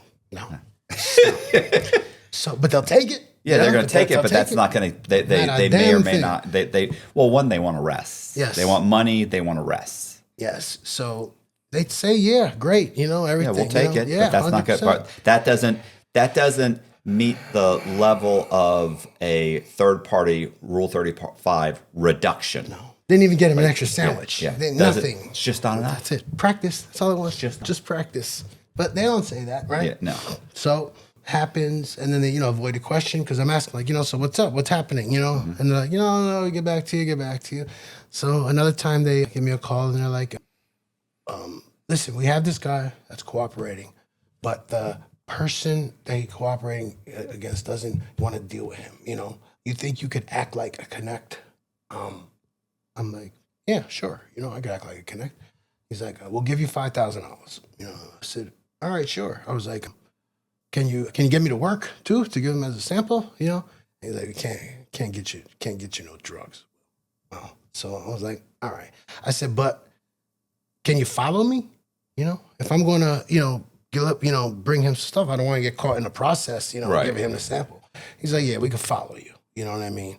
So pretended like I was, who he was looking to get, followed him down, did it, gave it to him. And, again, no, they paid me for it. So that wasn't considered part of the Rule 35. Yeah. He got Your Honor. He got paid for it. Why would we give anybody a reduction when he For something got paid he for? got paid for. So I quickly, I learned that they had no intention on honoring anything, Right. They had no intention on honoring anything. So I started to mess with them, a little bit. I would set them up on somebody that was already cooperating with them, Right. So if, when they went, or they, but they would quickly tell me, yeah, no, he's no good. You know what I mean? Like, listen, I know this guy who's doing it. No, he's no good. Like, oh, okay. So you're identifying people that, and not know, good. And I decided that I was going to try to go Colombia and get some work and bring it back. Mind you, we had already started getting a little bad blood because I was pointing them in directions that were leading up to nothing, and they were, I guess, they're starting to get. They were starting to tell me, you're wasting our money, you're wasting our time.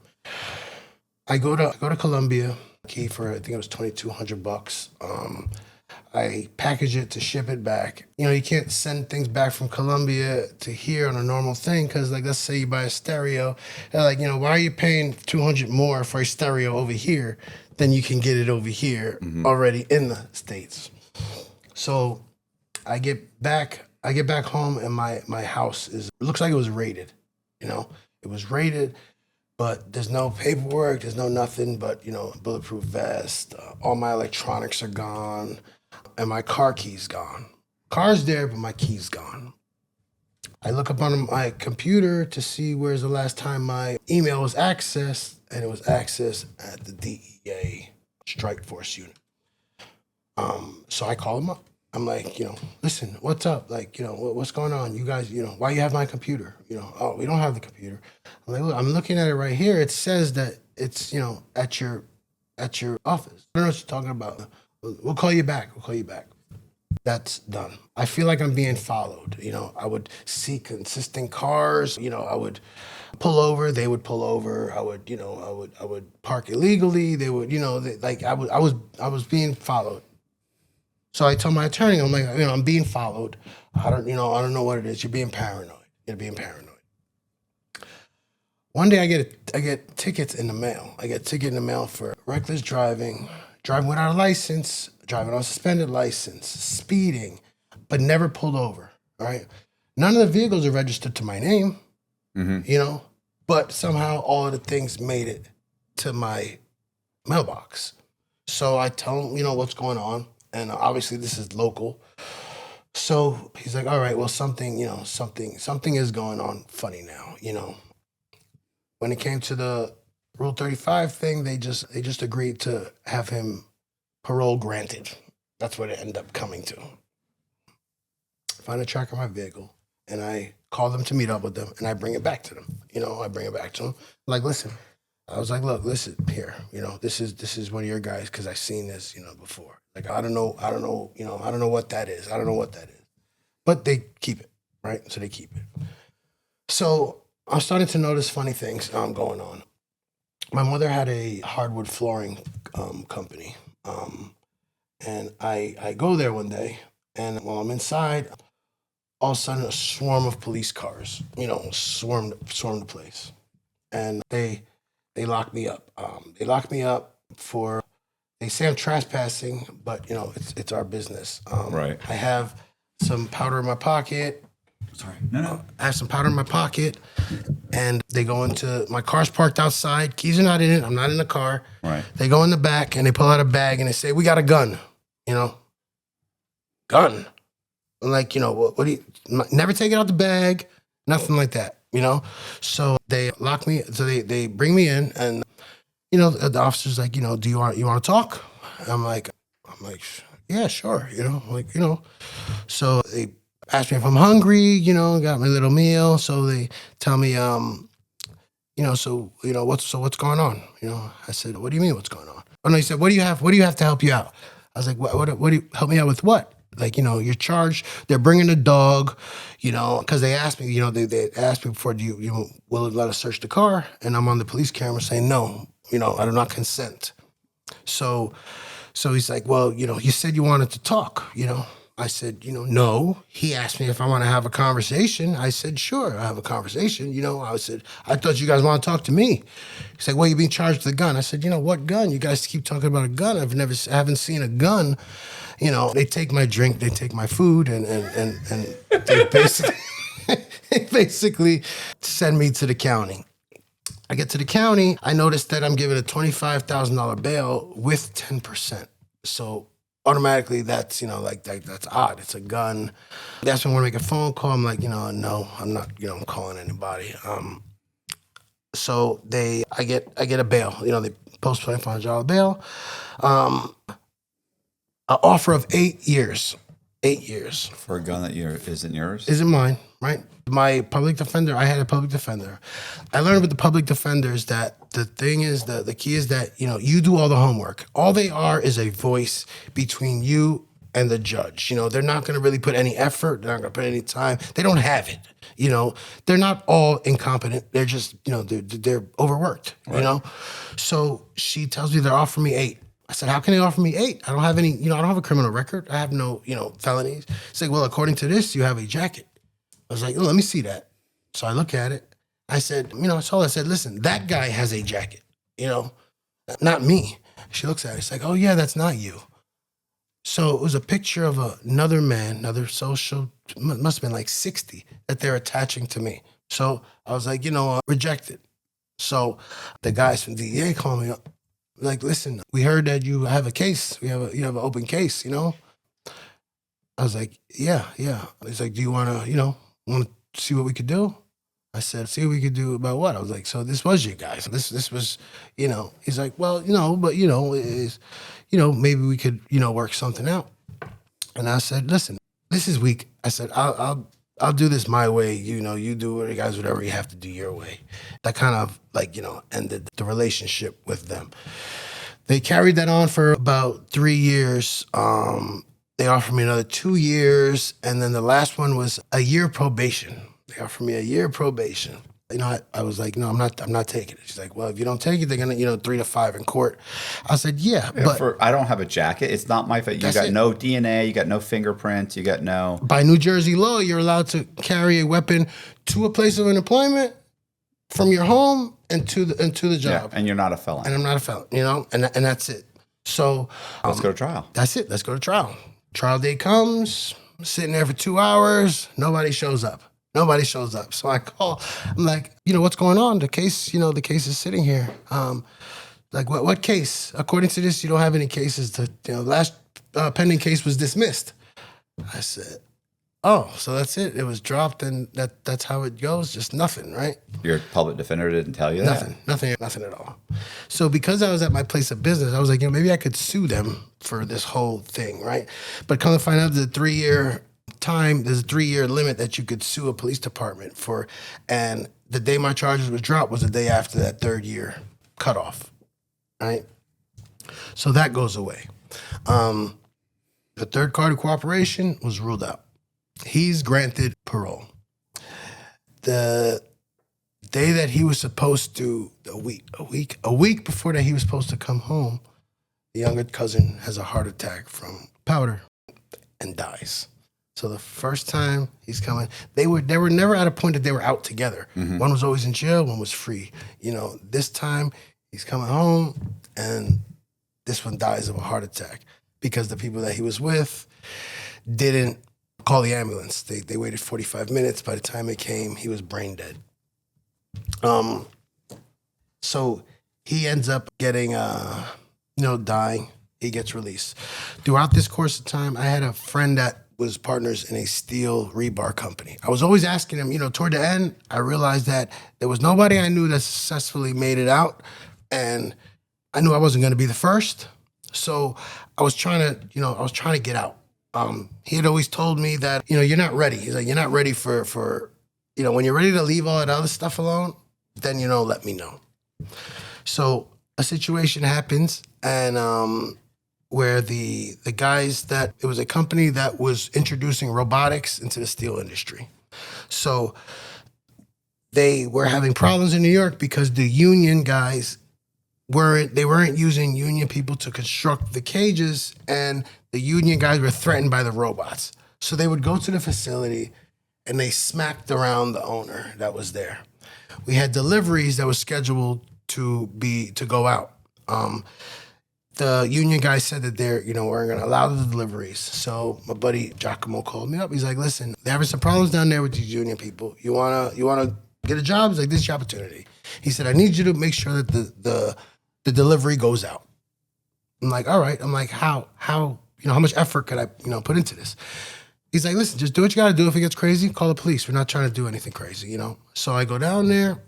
They show up, with their, T-shirts, things he's on, and I'm John Gotti's brother's cousin's mother's sister's friend. You know what I mean? Trying to delay so they park their pickup truck, blocking the street. So the job is open, ready to go. So they're not moving. So I tell the driver, I'm like, bro, just drive. You know what I'm saying? We have a little bit of words, me and the guys, but they said that their nephews will be back, something like that. So I tell the driver, I'm like, no, just drive. They'll move. You know what I mean? Just drive. He's like, no, I don't want any problems. I don't want. So I call up my buddy, which is the owner. I'm like, listen, Jock, who owns these trucks? He's like, who? What trucks? I said, the delivery trucks. Who owns them? He's like, we do. I'm like, all right. So I told the guy, like, move over, jump in the driver's seat, and I just start driving it toward the trucks. They of course jump in, they move out, and I make the left turn, get out, so the guy continues on. So that was like my introduction to the company. So Giacomo, he gave me the opportunity to go work for them. So I started working with them. I started slowly, cutting ties with everything that was going on over here. Older cousin gets released. I'm working now, so I'm good. I think I'm making about 85. So I kind of avoid the phone calls. I just stay away from it. He gets in trouble again for conspiracy to buy 150 keys. While he was in the feds, they introduced undercover, or a person that was cooperating with them, when he was getting ready to leave. So they set the person in there to start a rapport with him, so that when he gets out, he looks to him to make the deal. So that's exactly what happens. They set him up. I think it was 8 months that he was out. Mind you, the first time when he went in, his wife was pregnant. The first time he went in. So his son was born while he was locked up. This time when they get him again, the girlfriend's pregnant. Again, sentenced to 288 months. So now he has 2 kids that never really knew their dad. Everything gone, and all family, and and it was. I was like, but the greed is what, 30 million, 80,000. Let's say 80,000 a week. 30 million. It's like, what is enough? Why do you keep going? Why? And I swear there was a period of time where I felt like getting caught. I always said that once I got caught, I would stop. Mm-hmm. But these idiots just couldn't get it right. You know what I'm saying? They would always folly something into the investigation. They just couldn't get the shit right. So he gets a charge. I'm working for the company. My buddy is trying to merge 2 steel companies, and he dies. This is the owner. This is the owner of the steel. Okay. Of the steel company that gave me the job, gave me the opportunity. Now he passes away. My job in security was basically based off of him. Right. These guys, they didn't really, but they kept me, they kept me on, and I was able to grow with the company and expand, you know what I mean? We expanded out to PA, and then investor money came in, and, that mismanagement started, and after stopping everything and relocating over there, it just out of business. So it's like almost, even in the legit world, I find myself having to regroup and start again. I feel like it's a curse. I was involved in the day trading for a little while, right? We had an inside guy who would give us hints, tips, right? We had a stock called LNGT that went from a penny stock, like 0.8 of a penny, to almost 30 cents, right? I took 8,000, made like 300,000 out of it. I didn't know anything about profits and loss and everything like that. I was home and I had a little 4-bedroom house, and I'm home one day and I get a knock at the door, and I'm looking out the window. I see a Caprice and I see 2 guys, with a clipboard and a suit. One's walking around the back, one's in the front. I don't open the door. They leave. I have a card on my door from the IRS. So, And one was a priest? no, one was not a priest. I said priest. You said, didn't he say priest? One was a priest? Were they in a Prius? Is that what you're saying? I might have said Caprice, but I meant Priest. a Crown Vic. One was a priest. I was like, the IRS is traveling around with priests so he can console you? No, I meant a Crown Vic. So he left the card. I called up my attorney. I'm like, listen, some IRS agents came to my house. I don't know what, to do. He's like, well, you need to respond to the letter. I was like, not a letter. They came to my house. Right. So they came to your house. He said, well, then you have problems. So I called up the IRS agent that's left on the number. So he tells me, there's issues between car purchases and basically outstanding money or taxes that I didn't pay.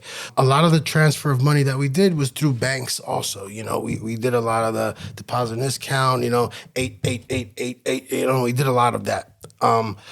So I tell him, I'm like, listen, this is a new situation for me. If I have a little time to get an attorney and, see what needs to be done, then I could figure it out. They said, how about this? You figure out how to take care of it in 60, or I'll have you in jail in 90. I was like, wow. I said, all right, I'll get back to you. All right. So hang up. Following day, at the time I was driving a Mercedes CLS 550. So following day, I wake up in the morning and I'm going to get a haircut. So I go outside the front of the house and there's no car. So I'm like, maybe I was drunk. Maybe I parked it in the back of the house. You know what I mean? Go to the back of the house. Nope, no car. So I'm like, damn. So I call the police to report it stolen. And they tells me that, it's not stolen. It was seized. And I have the report here if you'd like to come pick it up. So I'm like, oh, shit. Sounds like they might pick you up. So I start panicking. So I go to the bank to go get out some money, and I have balance 25,000, available balance 0. PNC Bank balance 20,000, available balance 0. Everything they locked everything. They even took $1,500 from an account that I had for my son, and he was like 8 years old, and they took everything. So have you just never paid taxes? No, Oh my God. And I figured that nothing was really, In the system? Yeah, if you don't start paying, you're not ever paying into this. They don't know about you. You're never really giving them the right to collect taxes from you. Right? Yeah. Yes. That's not true. No, by the way. no. But that's what people say. Yeah. Well, the lawyer ended up getting it down from the 180 that they wanted to like 85. They had 85,000? 85,000. And you're making payments. And they had taken 83 of it already. So yeah, so a couple grand. That's it. So but I took care of that. But ever since then, I've had IRS problems. I mean, still to this day, I still. It seems like every year, you're looking at something for me to pay or But those are when it came to all the legal issues, those are the people that scared me the most, because when you get arrested and they take everything, that's one thing. When they leave you out there and they take everything, like, that's a whole, they're scary people. They play by their own rules. They act like it's their personal money, you know what I mean? Like you owe them. So I basically, I found that I couldn't stay on the right track by living where I was, you know what I mean? So I stayed in PA. still, trying to, I mean, I'm okay. There's no, not really any, I'm not starving, but trying to stay on the right track because I have a feeling that all my chances, all my luck, and all my opportunities to, to had gotten out are done. But What are you doing now? still in the steel industry. Yep, still in the steel industry, the rebar. But I have, a couple of buddies that are, being released, coming home that, have some ideas of getting into the carting and, and recycling. So I think I might make the move back. I figured, 5-6 years gone from the area, maybe it all, died down. I mean, up until 2 years ago, I never had credit. So, I just started building credit. Trying to go to places like banks and, they're like, well, where you been for all this? How do you have no credit history for all, it's a long story, like I have to prove to them that I'm actually me, didn't have a license for like 8 years, that quite expensive. Came to realize, can't drive on a suspended license. You don't have money. It gets expensive very fast. Or just get a license. Yeah. And just keep the license. But look, I've never had a DUI. I've never had an accident. They would just find reasons to, I feel like they were trying to do everything to get me to be put in a compromising situation. And I don't know. I don't know if they failed or if I failed, because, I talked to people that, we were hustling with and they, oh, no, I just retired from Lexus. How you doing? Oh, well, I'm cool. You know what I mean? But I feel like it was been a bunch of wasted time. There's nobody, I don't think I know anybody that's, either alive and free from anybody, People ask me, well, do you regret it? It's like, yeah, every goddamn bit of it. Yeah. I mean, don't you feel like it helped make you? Oh, no. Whatever I did, I should have had to become. You know what I mean? Yeah. I have a whole bunch of skills that don't apply in the real world. You know what I mean? Like, yes, I can get cargo from point A to point B and everywhere in between, but that doesn't transfer good in normal society. Plus, I didn't have this, a work history. I didn't have a work history for so long, so when I'm going to apply for a job, I only already paid somebody to make up a whole resume.